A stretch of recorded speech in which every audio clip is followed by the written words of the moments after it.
Punjabi radio USA ਸੁਣ ਰਹੇ ਸਾਰੇ ਸਰੋਤਿਆਂ ਨੂੰ ਪਿਆਰ ਸਤਿਕਾਰ ਸਹਿ ਨਿੱਘੀ ਜਿਹੀ ਸਤਿ ਸ੍ਰੀ ਅਕਾਲ। ਸਭ ਨੂੰ ਜੀ ਨੂੰ ਆਖਦੇ ਹਾਂ ਪ੍ਰੋਗਰਾਮ ਅਪਡੇਟ ਫਾਰਮਿੰਗ ਦੇ ਵਿੱਚ। ਮੈਂ ਰਾਜਕਨਵੀਰ ਸਿੰਘ ਤੇ ਮੇਰੇ ਨਾਲ ਅਪਡੇਟ ਫਾਰਮਿੰਗ ਪ੍ਰੋਗਰਾਮ ਦੇ ਵਿੱਚ ਇਸ ਟਾਈਮ ਜੁੜ ਚੁੱਕੇ ਨੇ ਪੰਜਾਬੀ ਅਮਰੀਕਨ ਗਰੋਵਰਜ਼ ਗਰੁੱਪ ਤੋਂ ਦਇਆ ਦੀਪਕ ਸਿੰਘ ਜੀ ਆਇਆਂ ਨੂੰ ਸਵਾਗਤ ਹੈ। ਸਤਿ ਸ੍ਰੀ ਅਕਾਲ ਜੀ। ਰਾਜਕਰਨਵੀਰ ਜੀ ਤੇ ਸਾਰੇ ਸਰੋਤਿਆਂ ਨੂੰ ਨਿੱਘਾ ਸਵਾਗਤ, ਜੀ ਆਇਆਂ ਨੂੰ। ਸੋ ਅੱਜ ਦੇ ਜਿਹੜੇ ਇਸ ਪ੍ਰੋਗਰਾਮ ਦੇ ਵਿੱਚ ਸਾਡੇ ਨੂੰ ਜਿਹੜਾ ਜੀ ਸਪਾਂਸਰ ਕਰਦੇ ਨੇ ਉਹਨਾਂ ਦਾ ਧੰਨਵਾਦ ਕਰਦੇ ਜਾਈਏ, ਜਿਨ੍ਹਾਂ ਨੇ ਸਹਿਯੋਗ ਘੱਲਿਆ ਇਸ ਪ੍ਰੋਗਰਾਮ 'ਚ। ਖਾਲਸਾ ਇੰਸ਼ੋਰੈਂਸ ਏਜੰਸੀ, ਜਿਨ੍ਹਾਂ ਦੇ ਕੋਲੋਂ ਹਰ ਇੱਕ ਤਰੀਕੇ ਦੀ ਇੰਸ਼ੋਰੈਂਸ ਕਰਵਾ ਸਕਦੇ ਹੋ। ਇੰਸ਼ੋਰੈਂਸ ਬਾਰੇ ਪਤਾ ਕਰਨ ਲਈ ਕਾਲ 408-272-2500 ਦੇ ਉੱਤੇ।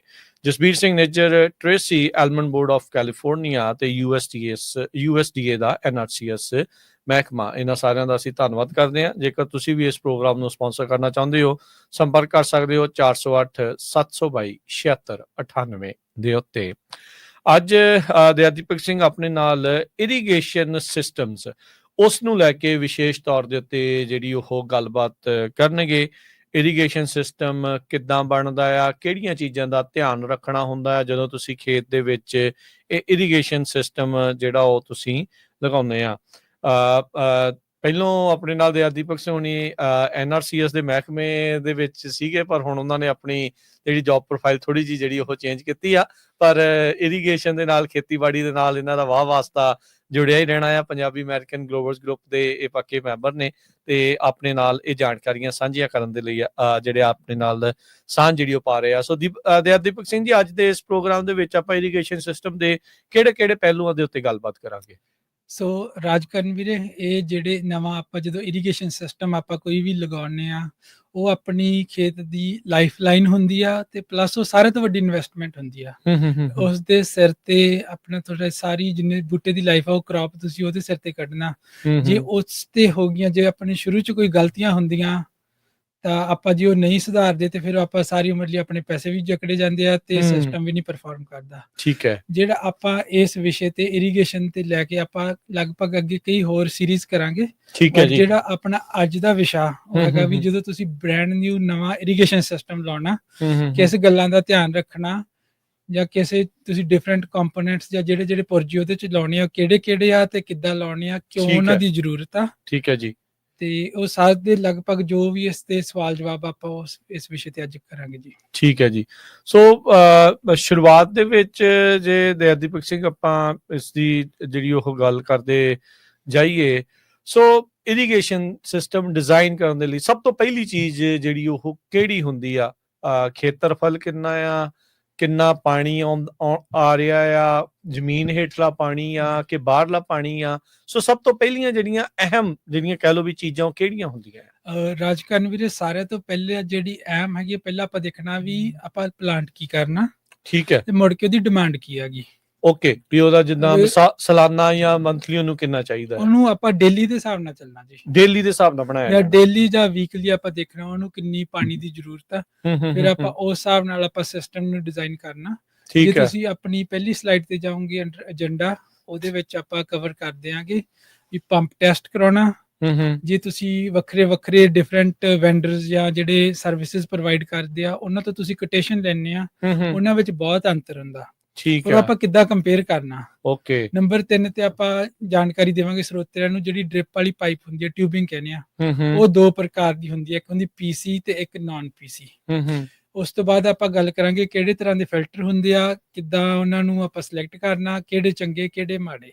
ਠੀਕ ਹੈ ਜੀ। ਫਿਰ ਆਪਾਂ ਗੱਲ ਕਰਾਂਗੇ ਜੀ, ਜਿਹੜਾ ਅਕਸਰ ਹੀ ਮੈਨੂੰ ਸਵਾਲ ਆਉਂਦੇ ਆ ਵੀ ਅਸੀਂ ਸੋਲਰ ਵੀ ਲਵਾ ਲਿਆ, ਸਾਰਾ ਕੁਝ ਕਰ ਲਿਆ, ਸਾਡਾ ਬਿੱਲ ਫਿਰ ਵੀ ਆ ਰਿਹਾ ਹੈਗਾ, ਫਿਰ ਵੀ ਵੱਧਦਾ। ਸੋ ਉਸ ਚੀਜ਼ ਨੂੰ ਆਪਾਂ ਹੁਣੇ ਆਪਾਂ ਟੈਕਲ ਕਿੱਦਾਂ ਕਰ ਸਕਦੇ, ਉਹ ਸਭ ਇਸ ਵਿਸ਼ੇ ਤੇ ਆਪਾਂ ਚਰਚਾ ਕਰਾਂਗੇ। ਸੋ ਸਟਾਰਟਿੰਗ ਦੇ ਵਿੱਚ ਹੀ ਜਿਹੜੀਆਂ ਉਹ ਆਪਾਂ ਉਸ ਚੀਜ਼ ਦੇ ਉੱਤੇ ਜਿਹੜਾ ਉਹ ਕਰਨਾ ਆ ਜੀ। ਹਾਂਜੀ ਜੀ, ਜਿਹੜੇ ਅੱਜ ਦੀ ਆਪਾਂ ਟੌਪਿਕ ਡਿਸਕਸ ਕਰਾਂਗੇ, ਇਹ ਸਾਰੇ ਲਗਭਗ ਨਵੇਂ ਇਰੀਗੇਸ਼ਨ ਸਿਸਟਮ ਤੇ ਅਪਲਾਈ ਹੁੰਦੇ ਆ, ਜਦੋਂ ਨਵਾਂ ਖੇਤ ਤਿਆਰ ਕਰਨਾ ਬੇਸਿਕਲੀ। ਠੀਕ ਹੈ ਜੀ। ਸੋ ਅੱਗੇ ਫਿਰ ਸੋ ਸਭ ਤੋਂ ਪਹਿਲਾਂ ਤੁਸੀਂ ਕਹਿੰਦੇ ਵੀ ਪੰਪ ਟੈਸਟ ਕਰਨਾ ਹੈ?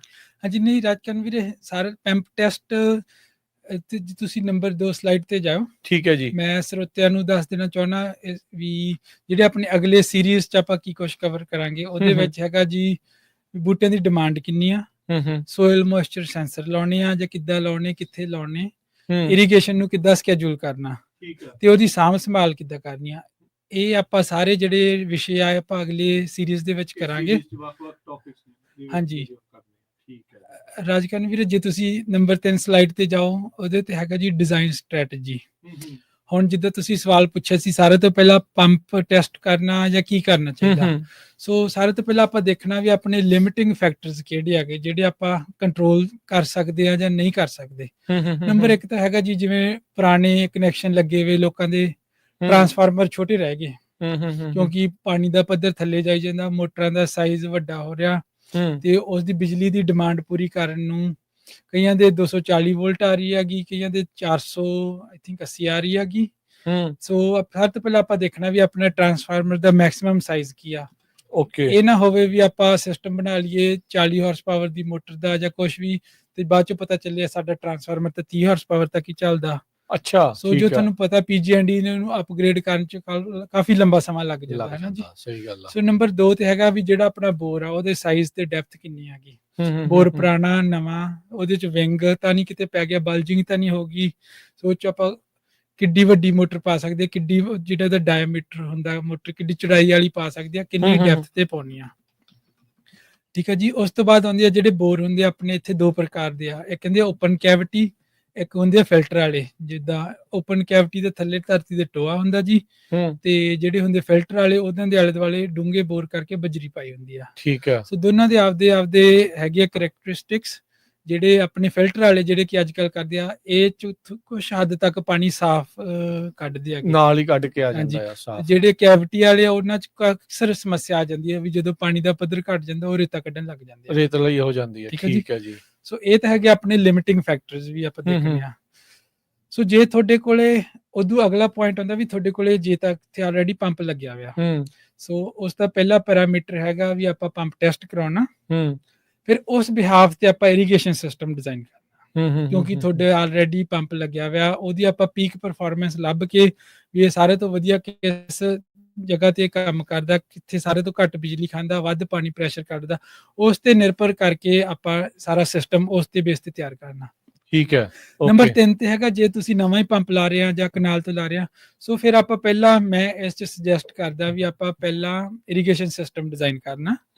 ਉਹਦੇ ਚ ਆਪਾਂ ਦੇਖਣਾ ਵੀ ਕਿਹੜੀ ਟਿਊਬਿੰਗ ਜਾਂ ਕਿਹੜੇ ਪਾਰਟਸ ਸੌਖੇ ਮਿਲ ਜਾਂਦੇ ਆ।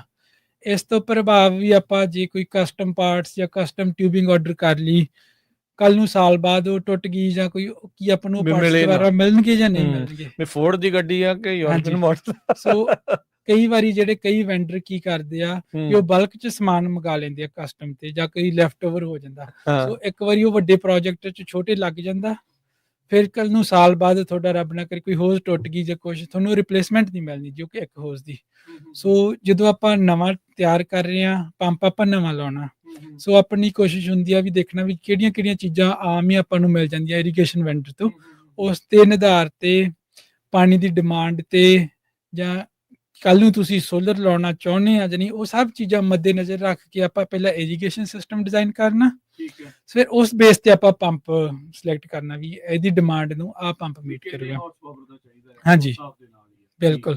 ਡਿਜ਼ਾਈਨ ਹੀ ਦੇਖ ਲੈਣਾ ਆ ਵੀ ਕਿੱਦਾਂ। ਤੇ ਇਹਦੇ ਵਿੱਚ ਦਇਆਦੀਪ ਸਿੰਘ ਇਹ ਵੀ ਆਪਾਂ ਸੋਚ ਕੇ ਰੱਖਦੇ ਆ ਵੀ ਜੇ ਮੰਨ ਲਓ ਵੀ ਵਧਾਉਣਾ ਪਵੇ ਵੀ ਉਨੀ ਕੁ ਕੈਪੈਸਿਟੀ ਜਿਹੜੀ ਉਹ ਐਕਸਟਰਾ ਰੱਖਣੀ ਹੁੰਦੀ ਆ। ਹਾਂਜੀ, ਉਹ ਰਾਜਕਰਨ ਵੀਰੇ, ਉਹ ਜਿੱਦਾਂ ਵਧਾਉਣਾ ਪਵੇ ਜਾਂ ਕੱਲ ਨੂੰ ਸੁੱਕਾ ਪੈ ਜੇ, ਉਹਦੀ ਆਪਾਂ ਪਹਿਲਾਂ ਹੀ ਕਿੱਦਾਂ ਤਿਆਰੀ ਕਰਨੀ ਆ, ਉਹ ਸਭ ਕੁਝ ਆਪਾਂ ਇਹਦੀ ਮਾਰਜਨ ਜਿਹੜਾ ਉਹਨਾਂ ਰੱਖਣਾ, ਕਿੰਨੇ % ਯੂਜਲੀ ਮਾਰਜਨ ਰੱਖਿਆ ਜਾਂਦਾ? ਇਹਦੇ ਚ ਐਗਜ਼ੈਕਟ ਤਾਂ ਨਹੀਂ, ਆਪਾਂ ਪ੍ਰੈਸ਼ਰ ਚ ਦੱਸ ਸਕਦੇ ਆ ਵੀ 5-7 ਪਾਉਂਡ PSI ਦਾ ਆਪਾਂ ਰੱਖਦੇ ਮਾਰਜਨ ਵੀ ਐਕਸਟਰਾ ਹੋਵੇ। ਹਾਂਜੀ, ਮੈਂ ਉਹ ਅਗਲੀਆਂ ਸਲਾਈਡਸ ਦੇ ਵਿੱਚ ਆਪਾਂ ਸਰੋਤਿਆਂ ਨੂੰ ਦਿਖਾਵਾਂਗੇ। ਠੀਕ ਹੈ ਜੀ। ਸੋ ਇਸ ਤੋਂ ਆਪਾਂ ਨੂੰ ਇਹ ਚੀਜ਼ਾਂ ਨਿਕਲ ਕੇ ਆਉਂਦੀਆਂ ਜੀ, ਜਿਹੜੇ ਤੁਹਾਡੇ ਲਿਮਿਟਿੰਗ ਫੈਕਟਰਸ ਕੀ ਆ, ਬੋਰ ਚ ਕਿੱਡੀ ਚੌੜੀ 6 ਇੰਚ ਦੀ ਮੋਟਰ ਪੈ ਸਕਦੀ ਜਾਂ 8 ਦੀ, ਜਿੱਦਾਂ ਵੀ ਆ, ਵੀ ਉਹ ਬੋਰ ਕਿੰਨਾ ਡੂੰਘਾ, ਕਿੱਥੇ ਸੈੱਟ ਕਰਨੀ, ਟਰਾਂਸਫਾਰਮਰ ਸਾਈਜ਼। ਠੀਕ ਹੈ। ਨੰਬਰ 2 ਤੇ ਜੇ ਤੁਹਾਡੇ ਕੋਲ ਪੰਪ ਆਲਰੇਡੀ ਹੈਗਾ, ਉਹ ਤੇ ਤੁਸੀਂ ਨਹੀਂ ਪੈਸੇ ਖਰਚਣੇ ਚਾਹੁੰਦੇ, ਆਪਾਂ ਉਸ ਨਿਰਧਾਰਿਤ ਆਪਾਂ ਸਿਸਟਮ ਡਿਜ਼ਾਈਨ ਕਰੀਏ। ਜੇ ਤੁਸੀਂ ਪੰਪ ਅਪਗ੍ਰੇਡ ਕਰਨ ਦੇ ਇੱਛੁਕ ਹੋ ਜਾਂ ਨਵਾਂ ਪੰਪ ਲੱਗਣਾ, ਫਿਰ ਆਪਾਂ ਸਿਸਟਮ ਡਿਜ਼ਾਈਨ ਕਰਕੇ ਉਹਦੇ ਮੁਤਾਬਿਕ ਆਪਾਂ ਪੰਪ ਨੂੰ ਸਿਲੈਕਟ ਕਰੀਏ। ਸੋ ਅੱਗੇ ਆ ਜਾਂਦਾ ਰਾਜਕਰਨ ਵੀਰੇ ਪੰਪ ਟੈਸਟ। ਜਿਹੜੀ ਪੰਪ ਦੀ ਪਰਫਾਰਮੈਂਸ ਹੁੰਦੀ ਆ, ਉਹਦੇ ਡਿਜ਼ਾਈਨ ਤੇ ਕਿਸ ਤਰੀਕੇ ਦਾ ਬਣਿਆ ਹੋਇਆ, open impeller, short impeller, flood ਵਾਸਤੇ ਬਣਿਆ ਜਾਂ ਪ੍ਰੈਸ਼ਰ ਵਾਸਤੇ ਬਣਿਆ, ਜਾਂ ਉਹ ਕਿੰਨਾ ਪੁਰਾਣਾ, ਉਸ ਤੇ ਦੀ ਡਿਪੈਂਡ ਕਰਦੀ ਹੈਗੀ ਸੋ ਮੈਂ ਹਰੇਕ ਸਰੋਤਿਆਂ ਨੂੰ ਇਹ ਬੇਨਤੀ ਕਰਦਾ, ਜੇ ਤੁਸੀਂ ਕਦੇ ਵੀ ਕੋਈ ਨਵਾਂ ਇਰੀਗੇਸ਼ਨ ਸਿਸਟਮ ਲਵਾਉਣਾ ਚਾਹੁੰਦੇ ਆ ਪੁਰਾਣੇ ਪੰਪ ਤੇ, ਠੀਕ ਹੈ। ਹਰ $200-300 ਦੀ ਇਹ ਤੇ ਕਾਸਟ ਆਉਂਦੀ ਆ। ਕਿਸੇ ਵੀ ਆਪਦੇ ਮਨਪਸੰਦ ਦੇ ਵੈਂਡਰ ਤੋਂ ਜਾਂ ਥਰਡ ਪਾਰਟੀ ਤੋਂ ਪੰਪ ਦਾ ਟੈਸਟ ਕਰਾ ਲਓ। ਓਕੇ ਸੋ ਉਸ ਬਿਹਾਫ ਤੇ ਆਪਾਂ ਸਿਸਟਮ ਡਿਜ਼ਾਈਨ ਕਰੀਏ। ਓਕੇ ਠੀਕ ਹੈ ਜੀ। ਅੱਜ ਕੱਲ੍ਹ ਵੀਰ ਆਪਾਂ ਅਗਲੀ ਸਲਾਈਡ ਤੇ ਜਾਈਏ ਜੀ। ਜਿਹਦੇ ਵਿੱਚ ਪੰਪ ਟੈਸਟ ਹੈ ਜੀ। ਹਾਂਜੀ ਜੀ ਐਗਜ਼ਾਮਪਲ ਦੇ ਤੌਰ ਤੇ ਮੈਂ ਇੱਕ ਪੰਪ ਟੈਸਟ ਸਰੋਤਿਆਂ ਨੂੰ ਦਿਖਾਉਣਾ ਚਾਹੁੰਦਾ। ਜ਼ਰੂਰ। ਇਹ ਪੰਪ ਜੀ ਜਿਹੜਾ ਸੀਗਾ ਇਹ ਆਲਮੋਸਟ 20 ਜਾਂ 25 ਹਾਰਸ ਪਾਵਰ ਦੀ ਮੋਟਰ ਆ ਤੇ ਇਹ ਪੰਪ 2 ਸਾਲ ਪਹਿਲਾਂ ਪਾਇਆ ਸੀਗਾ। ਤੇ ਜਿਹੜਾ ਆਪਣਾ ਇਰੀਗੇਸ਼ਨ ਸਿਸਟਮ ਡਿਜ਼ਾਈਨ ਕੀਤਾ ਸੀ ਉਹ ਜ਼ਰੂਰਤ ਸੀ 250 ਗੈਲਨ ਪਾਣੀ ਦੇ ਕੱਢੇ 30 ਪਾਉਂਡ ਪ੍ਰੈਸ਼ਰ ਤੇ। ਓਕੇ ਆਪਾਂ ਫਾਰਮਰ ਨਾਲ ਗੱਲ ਕੀਤੀ, ਉਹ ਕਹਿੰਦਾ ਵੀ ਭਾਜੀ ਪੰਪ ਟੈਸਟ ਦੀ ਜ਼ਰੂਰਤ ਨਹੀਂ, 2 ਸਾਲਾਂ ਤੇ ਆਪਾਂ ਪੰਪ ਹਜੇ ਮੈਂ ਨਵਾਂ ਹੀ ਪਾਇਆਗਾ, ਵੀ ਤੁਸੀਂ ਬੇਫਿਕਰ ਹੋ ਕੇ ਸਿਸਟਮ ਨੂੰ ਡਿਜ਼ਾਈਨ ਕਰਕੇ ਤੇ ਇਹਨੂੰ ਆਪਾਂ ਲਾਗੂ ਕਰੀਏ। ਠੀਕ ਹੈ, ਚਾਲੂ ਕਰੀਏ। ਬੇਨਤੀ ਕੀਤੀ ਸੱਜਣ ਮਿੱਤਰ ਸੀਗਾ ਵੀ ਪਲੀਜ਼ ਤੁਸੀਂ ਮੇਰੀ ਇਹ ਮੰਨ ਲਓ, ਆਪਾਂ ਪੰਪ ਟੈਸਟ ਕਰਾ ਲਓ ਵੀ ਫਿਰ ਆਪਣਾ ਟੂ ਲੇਟ ਹੋ ਜਾਣਾ। ਸੋ ਰਾਜਕਰਨ ਵੀਰੇ ਜੇ ਤੁਸੀਂ ਪੰਪ ਟੈਸਟ ਦੇਖੋ, ਇਹ ਪੰਪ ਨਵਾਂ ਹੋਣ ਦੇ ਬਾਵਜੂਦ 30 ਪਾਉਂਡ ਪ੍ਰੈਸ਼ਰ ਤੇ ਸਿਰਫ 130 ਗੈਲਨ 138 ਗੈਲਨ ਹੀ ਕੱਢ ਰਿਹਾ, ਜੋ ਕਿ ਲੋਡ ਤੋਂ ਸਿਰਫ ਅੱਧਾ ਪਾਣੀ ਆ ਰਿਹਾ। ਹੁਣ ਇਹਦੇ ਵਿੱਚ ਮੈਨੂੰ ਨਹੀਂ ਪਤਾ ਕੀ ਗਲਤ ਹੋਇਆ ਕੀ ਸਹੀ ਹੋਇਆ, ਜਾਂ ਇੰਸਟਾਲਰ ਨੇ ਗਲਤੀ ਕੀਤੀ ਜਾਂ ਕੁਛ ਉਹਨਾਂ ਦੇ ਵਿੱਚ ਕਮਿਊਨੀਕੇਸ਼ਨ ਗੈਪ ਸੀ, ਬਟ ਜੇ ਆਪਾਂ ਉਹ ਸਿਸਟਮ ਜਿੱਦਾਂ ਬਣਿਆ ਸੀ ਲਾ ਦਿੰਦੇ, ਇਹ ਪੰਪ ਨੇ ਉੱਥੇ ਚੱਲਣਾ ਨਹੀਂ ਸੀਗਾ, ਫੇਲ ਹੋ ਜਾਣਾ ਸੀ। ਸਿਸਟਮ ਨੇ ਪਾਣੀ ਨਹੀਂ ਕੱਢਣਾ ਸੀ ਇੱਕੋ ਜਿਹਾ ਜੋ ਜ਼ਰੂਰਤ ਆ, ਜੋ ਜਿੰਨਾ ਪ੍ਰੈਸ਼ਰ ਚਾਹੀਦਾ ਸੀ ਉਹਨੇ ਗੈਲਨ ਪਾਣੀ ਆ ਨਹੀਂ ਸੀ ਰਿਹਾ। ਬਿਲਕੁਲ ਜੀ। ਨੰਬਰ 3 ਤੇ ਰਾਜਕਰਨ ਵੀਰੇ ਪੰਪ ਟੈਸਟ ਦੇ ਥੱਲੜੇ ਪਾਸੇ ਦੇਖੋ ਜੀ 22ਵੀਂ ਨੰਬਰ ਲਾਈਨ ਤੇ ਲਿਖਿਆ ਹੋਇਆ ਐਫੀਸ਼ੀਐਂਸੀ। ਹੁਣ ਇਹ ਦੇਖੋ ਜਿੱਦਾਂ ਆਪਾਂ ਨੂੰ ਪਤਾ ਹੀ ਆ, ਸਾਰੇ ਆਪਣੇ ਦੱਸਦੇ ਆ ਵੀ ਮਾਰਜਨਸ ਘਟ ਰਹੇ ਆ ਖੇਤੀ ਦੇ ਵਿੱਚ, ਕੱਲੀ ਇਨਪੁਟਸ ਨੂੰ ਆਪਾਂ ਕੰਟਰੋਲ ਕਰਨਾ ਪੈਣਾ। ਫਰਟੀਲਾਈਜ਼ਰ ਤੋਂ ਇਲਾਵਾ ਜਿਹੜੀ ਆਪਣੀ ਅੱਗੀ ਵੱਡੀ ਇਨਪੁਟ ਆ ਉਹ ਹੈਗੀ ਆ ਬਿਜਲੀ। ਜੇ ਤੁਸੀਂ ਦੇਖੋ ਆਪਾਂ ਐਜ਼ ਇਜ਼ ਇਹ ਪੰਪ ਨੂੰ ਉੱਥੇ ਯੂਜ਼ ਕਰਾਂਗੇ ਤਾਂ ਸਿਰਫ 28% ਐਫੀਸ਼ੀਐਂਸੀ ਤੇ ਉਸ ਪੰਪ ਨੇ ਚੱਲਣਾ ਸੀ, ਹਾਲਾਂਕਿ ਪਾਣੀ ਵੀ ਨਹੀਂ ਪੂਰਾ ਕਰਨਾ ਸੀਗਾ, ਪਰ ਫਿਰ ਵੀ ਜੇ ਆਪਾਂ ਪ੍ਰੈਸ਼ਰ ਵਧਾਉਣੇ ਆ, ਜੇ ਆਪਾਂ 40 ਪਾਉਂਡ ਤੇ ਇਹਨੂੰ ਡਿਜ਼ਾਈਨ ਕਰਦੇ, ਇਹਨੇ ਸਿਰਫ 17% ਐਫੀਸ਼ੀਐਂਸੀ ਤੇ ਚੱਲਣਾ ਸੀਗਾ। ਠੀਕ ਹੈ। ਸੋ ਲਗਭਗ ਆਪਣਾ 80। ਇਹ ਜਿਹੜਾ ਵੈਲ ਸੀਗਾ ਇਹ ਓਪਨ ਕੈਵਿਟੀ ਸੀਗਾ ਜਾਂ ਫਿਲਟਰ ਵਾਲਾ? ਨਹੀਂ, ਇਹ ਵੈਲ ਵੀ ਨਵਾਂ ਸੀ ਜੀ, ਫਿਲਟਰ ਵਾਲਾ ਸੀ, ਪੰਪ ਵੀ ਨਵਾਂ ਸੀਗਾ। ਤਾਂ ਵੀ ਮੋਟਰ ਹੀ ਮਾੜੀ ਸੀ? ਮੋਟਰ ਵੀ ਸਹੀ ਆ। ਇਹ ਤਾਂ ਜਦੋਂ ਆਪਣੇ ਪ੍ਰੋਡਿਊਸਰ ਨੇ ਉਹਨੂੰ ਸਪੈਸੀਫਿਕੇਸ਼ਨਾਂ ਭੇਜੀਆਂ, ਉਦਾਂ ਹੀ ਕਹਿਦਾ ਵੀ 25 ਦਾ ਪਾ ਦੇ, ਉਹਨਾਂ ਨੇ 25 ਦਾ ਪਾਤਾ। 25 ਹਾਰਸ ਪਾਵਰ ਦਾ, ਸੌਰੀ। ਪਰ ਉਹਨਾਂ ਨੇ ਨਹੀਂ ਦੇਖਿਆ ਵੀ ਇਹਦੀ ਡਿਮਾਂਡ ਕੀ ਆ, ਕਿੰਨੀਆਂ ਸਟੇਜਾਂ ਚਾਹੀਦੀਆਂ, ਕੀ ਇਹਦਾ ਫਿਊਚਰ ਯੂਜ਼ ਹੋਣਾ। ਸੋ ਇਹਦੇ ਵਿੱਚ ਕਿਵੇਂ ਮੈਂ ਕਹਿੰਦਾ ਵੀ ਕੋਈ ਗਲਤ ਨਹੀਂਗਾ, ਸਿਰਫ ਇਹ ਪੰਪ ਪਾਇਆ ਗਿਆ ਹੋਰ ਪਰਪਸਿਸ ਲਈ ਪਾਇਆ ਗਿਆ। ਠੀਕ ਆ। ਤੇ ਕਿਹੜਾ ਸੀਗਾ ਖੇਤ, ਕਾਹਦਾ ਸੀਗਾ? ਇਹ ਹੈਗਾ ਜੀ ਆਪਣੇ ਬਦਾਮਾਂ ਦਾ। ਬਦਾਮਾਂ ਦਾ ਸੀਗਾ, ਠੀਕ ਆ। ਸੋ ਇਹ ਜਿਹੜੀ ਇਹ ਹੁਣ ਇਹ ਕਾਸਟਲੀ ਮਿਸਟੇਕ ਆਪਾਂ ਸ਼ੁਰੂ ਚ ਹੀ ਕੈਚ ਕਰਕੇ ਅਵੋਇਡ ਕਰ ਲਈ। ਤੁਸੀਂ ਉਹਨਾਂ ਨੂੰ ਕਹਿਤਾ ਤੇ ਉਹਨਾਂ ਨੇ ਚੈੱਕ ਕਰ ਲਿਆ, ਨਾ ਕਰਦੇ ਤਾਂ ਕੰਮ ਖਰਾਬ ਸੀਗਾ। ਸੋ ਹੁਣ ਆਪਾਂ ਉਹ ਇਰੀਗੇਸ਼ਨ ਸਿਸਟਮ ਜਿਹੜਾ ਇੰਸਟਾਲ ਕਰਨਾ ਸੀਗਾ ਉਹ ਮੈਂ ਪੌਜ਼ ਤੇ ਕਰਵਾਤਾ। ਭਾਈ ਪਹਿਲਾਂ ਆਪਾਂ ਆ ਸਮੱਸਿਆ ਦਾ ਹੱਲ ਕੱਢੀਏ। ਸੋ ਉਹਦਾ ਹੱਲ ਕੀ ਆ ਫਿਰ? ਇਹਦਾ ਹੱਲ ਹੈਗਾ ਜੀ, ਜਾਂ ਤਾਂ ਪੰਪ ਨੂੰ ਅਪਗ੍ਰੇਡ ਕਰਕੇ ਮੋਟਰ ਉਹੀ ਯੂਜ਼ ਹੋ ਜੂਗੀ, ਪਰ ਉਹਦੇ ਪ੍ਰੈਸ਼ਰ ਵਾਲੇ ਬਾਉਲ ਪਾ ਕੇ ਫਿਰ ਉਹਦੀ ਐਫੀਸ਼ੀਐਂਸੀ ਅਪ ਸਟੇਜ ਕਰਨਾ ਪਊਗਾ। ਹਾਂਜੀ, ਉਹਨੂੰ ਅਪਗ੍ਰੇਡ ਕਰਨਾ ਪੈਣਾ। ਉਹਦੇ ਨਾਲ ਇਹਦੀ ਐਫੀਸ਼ੀਐਂਸੀ 55% ਆ ਜਾਂਦੀ ਹੈ, ਜਿਹੜੀ ਕਿ ਬਹੁਤ ਵਧੀਆ, ਜੋ ਕਿ ਵਧੀਆ ਹੈ। ਤੇ ਇਹਦੇ ਨਾਲ ਆਪਣਾ ਜਿਹੜੀ ਡਿਜ਼ਾਈਨ ਦੀ ਰਿਕੁਆਇਰਮੈਂਟਸ ਪੂਰੀ ਹੁੰਦੀ ਆ। ਜਾਂ ਇਹਦਾ ਦੂਜਾ ਸੋਲੂਸ਼ਨ ਹੈਗਾ ਵੀ ਭਾਈ ਅਸੀਂ ਪੰਪ ਤੇ ਪੈਸੇ ਨਹੀਂ ਲਾਉਣੇ, ਸੋ ਉਹਦੇ ਵਿੱਚ ਆਪਾਂ ਇਹਦੇ ਨਾਲ ਬੂਸਟਰ ਪੰਪ ਐਡ ਕਰ ਦਾਂਗੇ ਵੀ ਬਾਹਰ ਪਾਣੀ ਕੱਢੀ ਜਾਵੇ ਤਾਂ ਬਾਹਰੋਂ ਜਿਹੜਾ ਉਹ ਫਿਰ ਖਿੱਚੇ। ਸੋ ਉਹਦੇ ਚ ਨੁਕਸਾਨ ਸਰੋਤਿਆਂ ਆਪਣੇ ਪ੍ਰੋਡਿਊਸਰ ਦਾ ਵੀ ਉਹਨੂੰ ਹੁਣ 2 ਬਿੱਲ ਦੇਣੇ ਪੈਣੇ ਆ, ਇੱਕ ਥੱਲੋਂ ਕੱਢਣ ਲਈ ਤੇ ਫਿਰ ਇੱਕ ਬੂਸਟਰ ਲਈ। ਸੋ ਓਵਰਆਲ ਐਫੀਸ਼ੀਐਂਸੀ ਉਹਦੀ ਫਿਰ 30% ਆਉਣੀ ਆ। ਉਹ ਹੁਣੇ ਥੋੜਾ ਸਸਤਾ ਤਰੀਕਾ ਲੱਗਦਾ, ਬਟ ਲੌਂਗ ਟਰਮ ਚ ਉਹਦੇ ਆਪਣੀ ਕੋਈ ਵਧੀਆ ਰਿਜ਼ਲਟ ਨਹੀਂ ਹੈਗੇ। ਸੋ ਇਸ ਸਲਾਈਡ ਤੋਂ ਆਪਾਂ ਨੂੰ ਇਹ ਸਿੱਖਣ ਨੂੰ ਮਿਲਦਾ ਵੀ ਪੰਪ ਟੈਸਟ ਬਹੁਤ ਹੀ ਜ਼ਰੂਰੀ ਆ ਜੀ। ਤੁਸੀਂ ਕੋਈ ਵੀ ਇਰੀਗੇਸ਼ਨ ਤੇ ਪੈਸੇ ਸਪੈਂਡ ਕਰਨ ਤੋਂ ਪਹਿਲਾਂ ਇੱਕ ਬਹੁਤ ਵੈਲਿਊਬਲ ਚੀਜ਼ ਹੈ, ਤੁਹਾਨੂੰ ਕਰਾ ਲੈਣੀ ਚਾਹੀਦੀ ਆ। ਠੀਕ ਹੈ ਜੀ। ਠੀਕ ਹੈ ਜੀ। ਰਾਜਕਰਨ ਵੀਰੇ ਹੁਣ ਅੱਗੇ ਪੰਪ ਟੈਸਟ ਕਰਾਉਣਾ ਕਿੱਦਾਂ? ਇਹਦੇ ਵਿੱਚ ਵੀ ਆਪਾਂ ਪੈਸੇ ਸਪੈਂਡ ਕਰਨੇ ਆ। ਆਪਾਂ ਨੂੰ ਪਤਾ ਹੋਣਾ ਚਾਹੀਦਾ ਵੀ 25 ਪਾਉਂਡ ਪ੍ਰੈਸ਼ਰ ਤੇ ਪੰਪ ਕਿੰਨਾ ਪਾਣੀ ਕੱਢ ਰਿਹਾ, 30 ਪਾਉਂਡ ਤੇ ਕਿੰਨਾ ਕੱਢ ਰਿਹਾ, 35 ਤੇ ਕਿੰਨਾ ਕੱਢ ਰਿਹਾ। ਸੋ ਬੇਸਿਕਲੀ ਹੁੰਦਾ ਕੀ ਆ, ਆਪਾਂ ਪੰਪ ਟੈਸਟ ਵਾਲੇ ਨੂੰ ਕਾਲ ਕਰਦੇ ਆ, ਉਹ ਪੰਪ ਟੈਸਟ ਆਉਂਦਾ ਜੀ, ਉਹ ਰੀਡ ਵੀ ਕਰਨਾ ਆਉਣਾ ਚਾਹੀਦਾ ਹੈ। ਹਾਂਜੀ, ਉਹ ਕੀ ਕਰਦਾ, ਇੱਕ ਪੁਆਇੰਟ ਤੇ ਮੋਟਰ ਚਲਾਈ, ਪ੍ਰੈਸ਼ਰ ਬੰਦ ਕੀਤਾ, ਉਹ ਉੱਥੇ ਇੱਕ ਰੀਡਿੰਗ ਲੈ ਕੇ ਆਪਾਂ ਨੂੰ ਲਿਖ ਕੇ ਦੇ ਜਾਂਦਾ। ਠੀਕ ਹੈ। ਪਰ ਆਪਾਂ ਇਸ ਪੰਪ ਟੈਸਟ ਤੋਂ ਪਤਾ ਕਰਨਾ ਵੀ ਭਾਈ ਜੇ ਪਾਣੀ ਦਾ ਪੱਧਰ ਘਟਦਾ ਜਾਂ ਵੱਧਦਾ, ਫਿਰ ਤੁਹਾਡਾ ਪੰਪ ਕਿੱਦਾਂ ਪਰਫਾਰਮ ਕਰੂਗਾ। ਓਕੇ, ਉਹ ਫਿਰ ਕਿੱਦਾਂ ਕੀਤਾ ਜਾਂਦਾ? ਸੋ ਮੈਂ ਸਰੋਤਿਆਂ ਨੂੰ ਬੇਨਤੀ ਕਰਦਾ ਹੁੰਦਾ, ਜਦੋਂ ਵੀ ਤੁਸੀਂ ਪੰਪ ਟੈਸਟ ਕਰਵਾਉਣਾ, ਉਹਨਾਂ ਨੂੰ 4 ਪੰਪ ਟੈਸਟ ਕਰਨੇ ਆ, ਖਰਚਾ ਉਨਾ ਹੀ ਹੋਣਾ, ਠੀਕ ਹੈ, ਉਹਦੇ ਤੇ ਸਿਰਫ ਉਹਦਾ ਥੋੜਾ ਜਿਹਾ ਟਾਈਮ ਵੱਧ ਲੱਗਦਾ। ਪਹਿਲਾਂ ਤੁਹਾਨੂੰ ਕਹਿਣਾ ਵੀ ਓਪਨ ਫਲੋ ਮਤਲਬ ਤੇ ਚਾਹ ਟੈਸਟ, ਪਾਣੀ ਬੰਦਾ ਪਿਆ ਦੇਵੇ ਉਹਨੂੰ ਹਾਂਜੀ ਵੀ ਆ ਜਾ ਬਾਈ ਤੈਨੂੰ ਗੇਟਰ ਤੇ ਲੈ ਚੱਲਦੇ ਹਾਂਜੀ। ਉੱਤੇ ਤੱਕ। ਬਿਲਕੁਲ। ਸੋ ਪਹਿਲਾ ਟੈਸਟ ਆਪਾਂ ਕਰਾਉਣਾ, ਉਹਨੂੰ ਕਹਿਣਾ ਵੀ ਓਪਨ ਫਲੋ ਤੇ ਦੇਖ ਹਾਂ ਵੀ ਹਾਂ, ਜਦੋਂ ਪਾਣੀ ਕੋਈ ਬਿਨਾ ਪ੍ਰੈਸ਼ਰ ਤੋਂ ਖੁੱਲਾ ਨਿਕਲ ਜਾ ਉਦੋਂ ਕਿੰਨਾ ਕੱਢ ਰਿਹਾ, ਠੀਕ ਹੈ ਜੀ। ਠੀਕ ਹੈ ਜੀ, ਫਿਰ ਉਹਨੂੰ ਕਹਿਣਾ 25 ਪੌਂਡ ਤੇ ਕੱਢ, ਹਾਂ, 25 ਹਾਂ। ਪੀਐਸਆਈ ਤੇ, ਫਿਰ ਉਹਨੂੰ ਕਹਿਣਾ 30 ਪੀਐਸਆਈ ਤੇ ਕੱਢ ਤੇ 35 ਪੀਐਸਆਈ ਤੇ ਕੱਢ। ਜਦੋਂ ਇਹ ਵੈਸੇ ਤਾਂ 3 ਹੀ ਨੰਬਰ ਚਾਹੀਦੇ ਹੁੰਦੇ ਆ, ਜਦੋਂ ਆਪਾਂ ਨੂੰ ਇਹ 4 ਹੀ ਨੰਬਰ ਮਿਲ ਜਾਂਦੇ ਆ, ਹਾਂ ਹਾਂ, ਇਹਦੇ ਤੋਂ ਮੈਂ ਪੰਪ ਦੀ ਗ੍ਰਾਫ ਬਣਾ ਸਕਦਾ ਵੀ ਭਾਈ ਗਿਵਨ ਦਾ ਪਾਣੀ ਦਾ ਪੱਧਰ ਕਿੱਥੇ ਜਾਂਦਾ ਜਾਂ ਕੁਝ ਡਿਮਾਂਡ ਚੇਂਜ ਹੁੰਦੀ ਆ, ਤੁਹਾਡਾ ਪੰਪ ਕੀ ਪਰਫਾਰਮ ਕਰੂਗਾ। ਠੀਕ ਹੈ, ਹੁਣ ਠੀਕ ਹੈ। ਜਿੱਦਾਂ ਤੁਸੀਂ ਸਵਾਲ ਪੁੱਛਿਆ ਸੀ, ਇਹਦੇ ਵਿੱਚ ਆਪਾਂ ਮਾਰਜਿਨ ਰੱਖਦੇ ਆ, ਹਾਂ ਹਾਂ ਹਾਂ, ਉਹ ਮਾਰਜਿਨ ਇਹ ਨੰਬਰਾਂ ਨੇ ਤੈਅ ਕਰਨਾਗਾ ਵੀ ਪੰਪ ਇਸੇ ਪ੍ਰੈਸ਼ਰ ਤੇ ਕੀ ਪਰਫਾਰਮ ਕਰੂਗਾ। ਸੋ ਜਿੰਨਾ ਪ੍ਰੈਸ਼ਰ ਹਾਈ ਹੈ ਇਹਦਾ ਮਤਲਬ ਪਾਣੀ ਥੱਲੇ ਜ਼ਿਆਦਾ ਚਲਾ ਗਿਆ ਹੈ? ਨਹੀਂ ਜੀ, ਉਹ ਜਿਹੜਾ ਪ੍ਰੈਸ਼ਰ ਹਾਈ ਆ ਇਹ ਡਿਪੈਂਡ ਕਰਦਾ ਆਪਣਾ ਇਰੀਗੇਸ਼ਨ ਸਿਸਟਮ ਕਿੱਦਾਂ ਡਿਜ਼ਾਈਨ ਕੀਤਾ। ਓਕੇ, ਹਾਂਜੀ। ਠੀਕ ਹੈ, ਸੋ ਇਦਾਂ ਮੰਨ ਕੇ ਚੱਲੋ ਵੀ ਜੇ ਪਾਣੀ ਦਾ ਪੱਧਰ 2.31 ਫੁੱਟ ਡ੍ਰੌਪ ਹੁੰਦਾ ਹਾਂ ਹਾਂ, ਤਾਂ 1 ਪੌਂਡ ਪ੍ਰੈਸ਼ਰ ਆਟੋਮੈਟਿਕਲੀ ਲੂਜ਼ ਹੋ ਜਾਣਾ। ਅੱਛਾ। ਸੋ ਇਹ ਇਹਦੀ ਕਨਵਰਜਨ ਸੋ ਹੁੰਦੀ ਆ। ਜੇ ਡਰਾਊਟ ਆ ਰਿਹਾ ਤਾਂ ਮਤਲਬ ਉਹ ਪ੍ਰੈਸ਼ਰ ਡਾਊਨ ਜਾਈ ਜਾਣਾ। ਜੇ 10 ਫੁੱਟ ਪਾਣੀ ਥੱਲੇ ਜਾਂਦਾ ਜੀ ਡਰਾਊਟ ਨਾਲ, ਉਹਦੇ ਨਾਲ ਤੁਹਾਡਾ 4 ਪੌਂਡ ਪ੍ਰੈਸ਼ਰ ਡਾਊਨ ਹੋ ਜਾਣਾ 10 ਫੁੱਟ ਤਾਂ ਮੈਨੂੰ ਲੱਗਦਾ ਇੱਕ ਸੀਜ਼ਨ 'ਚ ਚਲੇ ਹੀ ਜਾਂਦਾ ਹੋਣਾ। ਸੋ ਇਹੀ ਤੇ ਕਾਰੀਗਰੀ ਆਉਂਦੀ ਆ ਵੀ ਆਪਾਂ ਦੇਖਣਾ ਵੀ ਜੇ 35 ਪੌਂਡ ਤੋਂ 30 ਪੌਂਡ ਤੇ ਪ੍ਰੈਸ਼ਰ ਡਿੱਗਦਾ, ਜੇ 30 ਹਾਂ। ਤੋਂ 25 ਜਾਂਦਾ, ਕੀ ਹਾਂ, ਹਾਂ। ਆਪਣਾ ਪੰਪ ਉਹ ਰਿਕੁਆਇਰਮੈਂਟਸ ਪੂਰੀ ਕਰ ਗੈਲਨ ਸਕਦਾ ਉਹਨੇ ਜਾਂ ਕੱਢ ਸਕਦਾ ਕਿ ਨਹੀਂ ਕੱਢ ਸੋ ਸਕਦਾ? ਇਹਦੇ ਵਾਸਤੇ ਇਹ ਪੰਪ ਟੈਸਟ ਜਦੋਂ ਵੀ ਸਰੋਤਿਆਂ ਨੇ ਕਰਾਉਣਾ ਆ 4 ਪੁਆਇੰਟਸ ਤੇ ਘੱਟੋ ਘੱਟ ਜ਼ਰੂਰ ਕਰਾਇਓ। ਠੀਕ ਹੈ। ਓਪਨ 25 30 35 ਹਾਂਜੀ, ਮੈਕਸਿਮਮ ਕਿੰਨੇ ਕੁ ਤੱਕ ਦਾ ਜਿਹੜਾ ਉਹ? ਮੈਕਸਿਮਮ ਆਪਾਂ ਰეკਮੈਂਡ ਜਿਹੜੇ ਯੂਜੂਲੀ ਇਰੀਗੇਸ਼ਨ ਸਿਸਟਮ ਚੱਲਦੇ ਆ ਜੀ 40 ਤੋਂ ਉੱਤੇ ਜਦੋਂ ਆਪਾਂ ਜਾਂਦੇ ਆ, ਹਾਂ ਹਾਂ, ਜਾਂ ਆਪਾਂ ਜੇ ਪ੍ਰੋਪਰਲੀ ਡਿਜ਼ਾਈਨ ਕੀਤਾ ਹੋਇਆ 30 ਤੋਂ ਉੱਤੇ ਵੀ ਆਪਾਂ ਜਾਂਦੇ, ਉਹ ਬਿਜਲੀ ਵੇਸਟ ਆ ਗਈ। ਆਪਾਂ Okay. ਪੀਕ ਐਫੀਸ਼ੀਐਂਸੀ ਸਿਸਟਮ ਦੀ 30 ਤੱਕ ਵੀ ਆਪਾਂ 25 ਤੱਕ ਵੀ ਲਿਆ ਸਕਦੇ ਆ, ਉਹ ਮੈਂ ਅਗਲੀ ਸਲਾਈਡ 'ਚ ਦੱਸੂਗਾ ਕਿੱਦਾਂ ਦੱਸੋਗੇ, ਕਰਨਾ। ਠੀਕ ਹੈ। ਬਟ ਜਦੋਂ ਤੁਸੀਂ ਇਹ ਪੰਪ ਟੈਸਟ ਕਰਾ ਲਿਆ, ਇਹਦੇ 'ਚ ਆਪਾਂ ਨੂੰ ਪਤਾ ਲੱਗ ਜਾਣਾ ਜਿੱਦਾਂ ਲਿਖਿਆ ਬਈ ਵਾਟਰ ਟੇਬਲ ਘਟਣ ਨਾਲ ਪੰਪ ਦੀ ਪਰਫਾਰਮੈਂਸ ਤੇ ਕੀ ਫਰਕ ਪਊਗਾ। ਸੋ ਇਹ ਲਗਭਗ ਇਹਦਾ ਸਿੱਧਾ ਕਨੈਕਸ਼ਨ ਹੈਗਾ ਸੋਕੇ ਨਾਲ। ਡਰਾਊਟ ਦੇ ਨਾਲ। 20 ਫੁੱਟ ਪਾਣੀ ਥੱਲੇ ਗਿਰਦਾ, 25 ਫੁੱਟ ਗਿਰਦਾ, ਕੀ ਤੁਹਾਨੂੰ ਦੁਬਾਰਾ ਪੈਸੇ ਲਾਉਣੇ ਪੈਣੇ ਆ?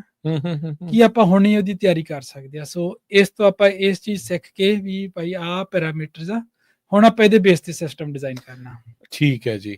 ਸੋ ਜਦੋਂ ਆਪਾਂ ਕਹਿੰਦੇ ਵੀ ਪਾਣੀ ਹੇਠਾਂ 10 ਫੁੱਟ ਜਿਹੜਾ ਉਹ ਡਿੱਗ ਜਾਣਾ ਤੇ ਦੀਪਕ ਸਿੰਘ, ਮਤਲਬ ਉਹ ਆਲਰੇਡੀ ਕਿੰਨਾ ਡਾਊਨ ਹੈਗਾ ਆ ਪਾਣੀ ਦੇ ਵਿੱਚ, ਉਹਦੇ ਤੋਂ ਵੀ ਜੇ ਥੋੜਾ ਜਿਹਾ ਵੀ ਇੰਨਾ ਘਟਦਾ ਹੈ ਤਾਂ ਵੀ ਇੰਨਾ ਅਸਰ ਪੈ ਜਾਂਦਾ ਆ?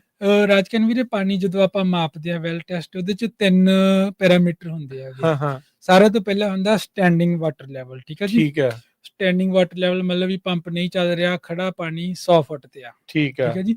ਉਦੋਂ ਬਾਅਦ ਚੋਂ ਨੰਬਰ 2 ਤੇ ਆਉਂਦਾ ਡਰਾਟ ਡਾਊਨ, ਉਹਨੂੰ ਕਹਿੰਦੇ ਆ। ਹਾਂ ਹਾਂ, ਡਰਾਟ ਡਾਊਨ ਆਪਾਂ ਉਦੋਂ ਮੈਜ਼ਰ ਕਰੀਦਾ ਵੀ ਜਦੋਂ ਪੰਪ ਚੱਲ ਰਿਹਾ, ਉਹ ਹੁਣ 100 ਫੁੱਟ ਤੋਂ ਕਿੰਨਾ ਡੂੰਘਾ ਗਿਆ ਪਾਣੀ, ਠੀਕ ਹੈ ਜੀ। ਠੀਕ ਹੈ। ਉਹ ਕਈ ਵਾਰੀ 5 ਫੁੱਟ ਜਾਂਦਾ, ਕਈ ਵਾਰੀ 10 ਫੁੱਟ ਜਾਂਦਾ, ਕਈ ਵਾਰੀ 2 ਫੁੱਟ ਵੀ ਨਹੀਂ ਜਾਂਦਾ, ਕਈ ਵਾਰੀ 50 ਫੁੱਟ ਵੀ ਚਲਾ ਜਾਂਦਾ। ਓ ਵਾਓ। ਇਹ ਡਿਪੈਂਡ ਕਰਦਾ ਜੀ ਤੁਹਾਡਾ ਬੋਰ ਕਿਦਾਂ ਦਾ, ਹਾਂ ਹਾਂ, ਓਪਨ ਕੈਵਿਟੀ ਜਾਂ ਫਿਲਟਰ ਵਾਲੀ, ਹਾਂ, ਜਾਂ ਹਾਂ। ਆਲੇ ਦੁਆਲੇ ਉਹਦੇ ਮਿੱਟੀ ਜਾਂ ਲੇਅਰਸ ਕਿਦਾਂ ਦੀਆਂ। ਕਿੱਦਾਂ ਦੀਆਂ ਆ? ਸੋ ਉਹ ਆਪਾਂ ਪ੍ਰਿਡਿਕਟ ਨਹੀਂ ਕਰ ਸਕਦੇ, ਕਰ ਸਕਦੇ ਆ ਜਿਓਲੋਜੀ ਦੇ ਥਰੂ, ਹਾਂ, ਹਾਂ। ਬਟ ਉਹ ਫੀਜ਼ੀਬਲ ਨਹੀਂਗਾ। ਉਹ ਟੂ ਮਚ ਇੰਜੀਨੀਅਰਿੰਗ ਉਹਦੇ ਹਾਂਜੀ, ਵਿੱਚ ਜ਼ਿਆਦਾ ਸੋ ਆ। ਆਪਾਂ ਸਰੋਤਿਆਂ ਨੂੰ ਜਨਰਲੀ ਆਪਾਂ ਅੱਜ ਦੇ ਦੱਸਣਾ ਚਾਹੁੰਦੇ ਵੀ ਆ ਸੋ ਹੁੰਦਾ। ਸਟੈਂਡਿੰਗ ਵਾਟਰ ਦੇ ਨਾਲੋਂ ਕਿੰਨਾ ਡੂੰਘਾ ਰੱਖਣਾ ਚਾਹੀਦਾ ਆ ਸੋ ਮੋਟਰ?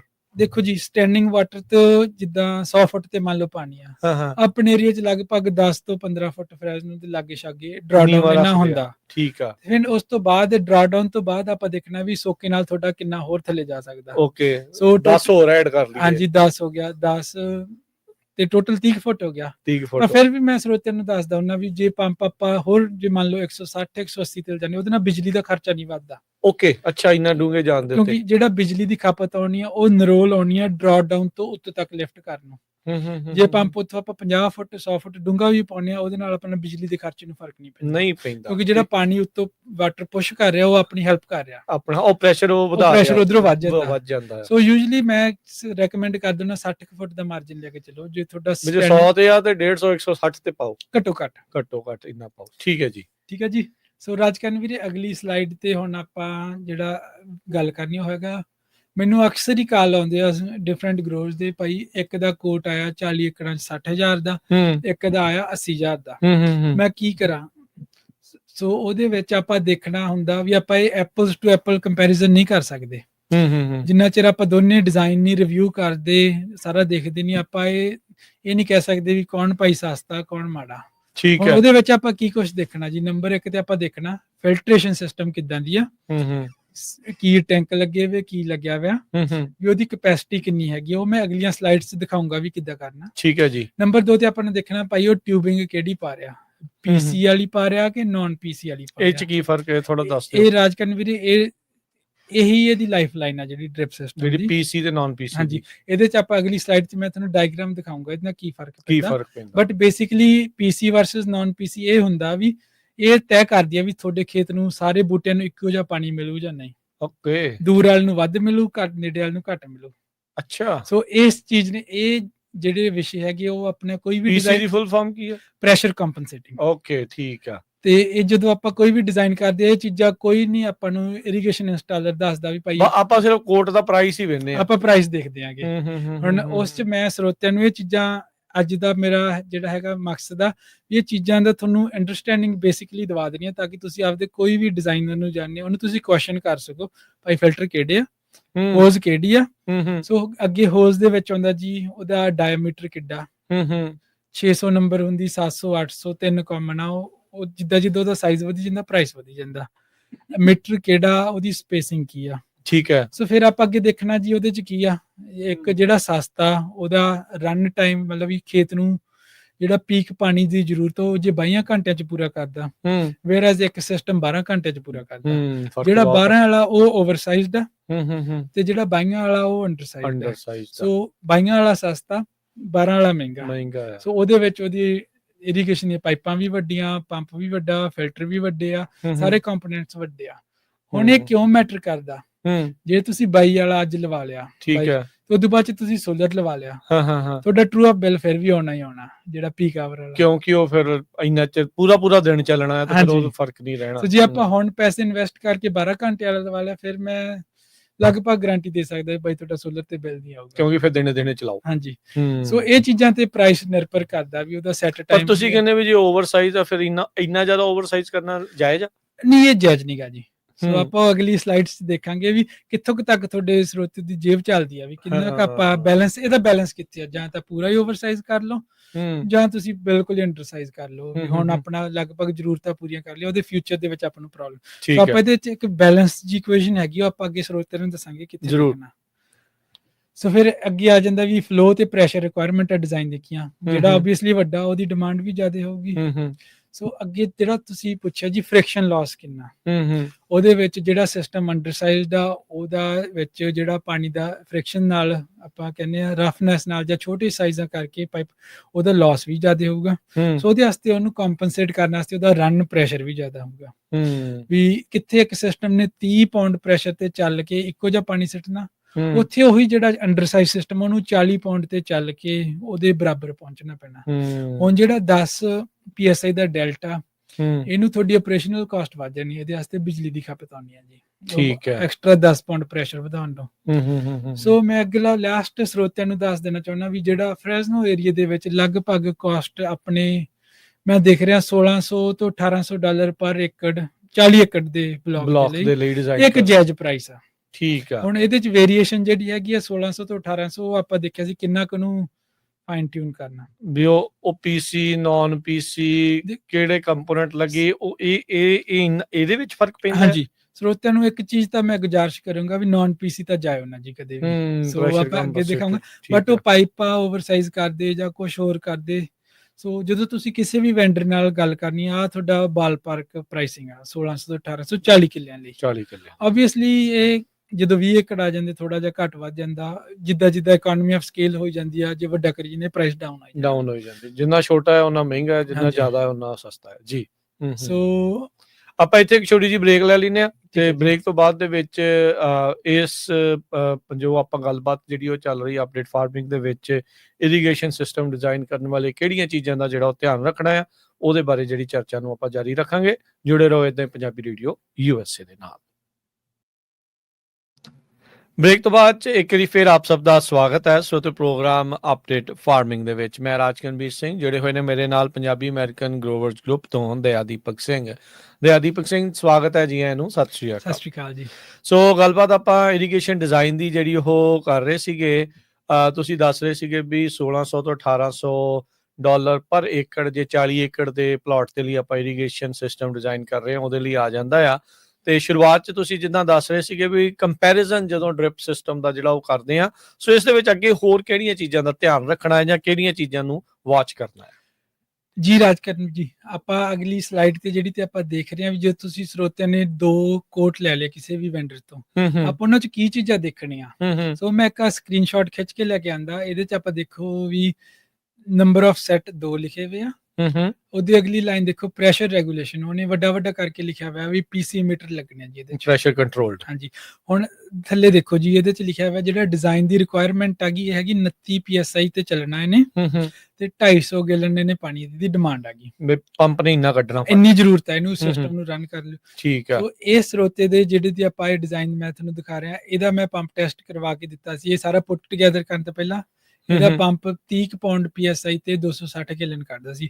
ਸੋ ਇਹ ਸਿਸਟਮ ਇਹਨਾਂ ਨਾਲ ਪਰਫੈਕਟਲੀ ਮੈਚ ਹੋ ਗਿਆ। ਠੀਕ ਹੈ।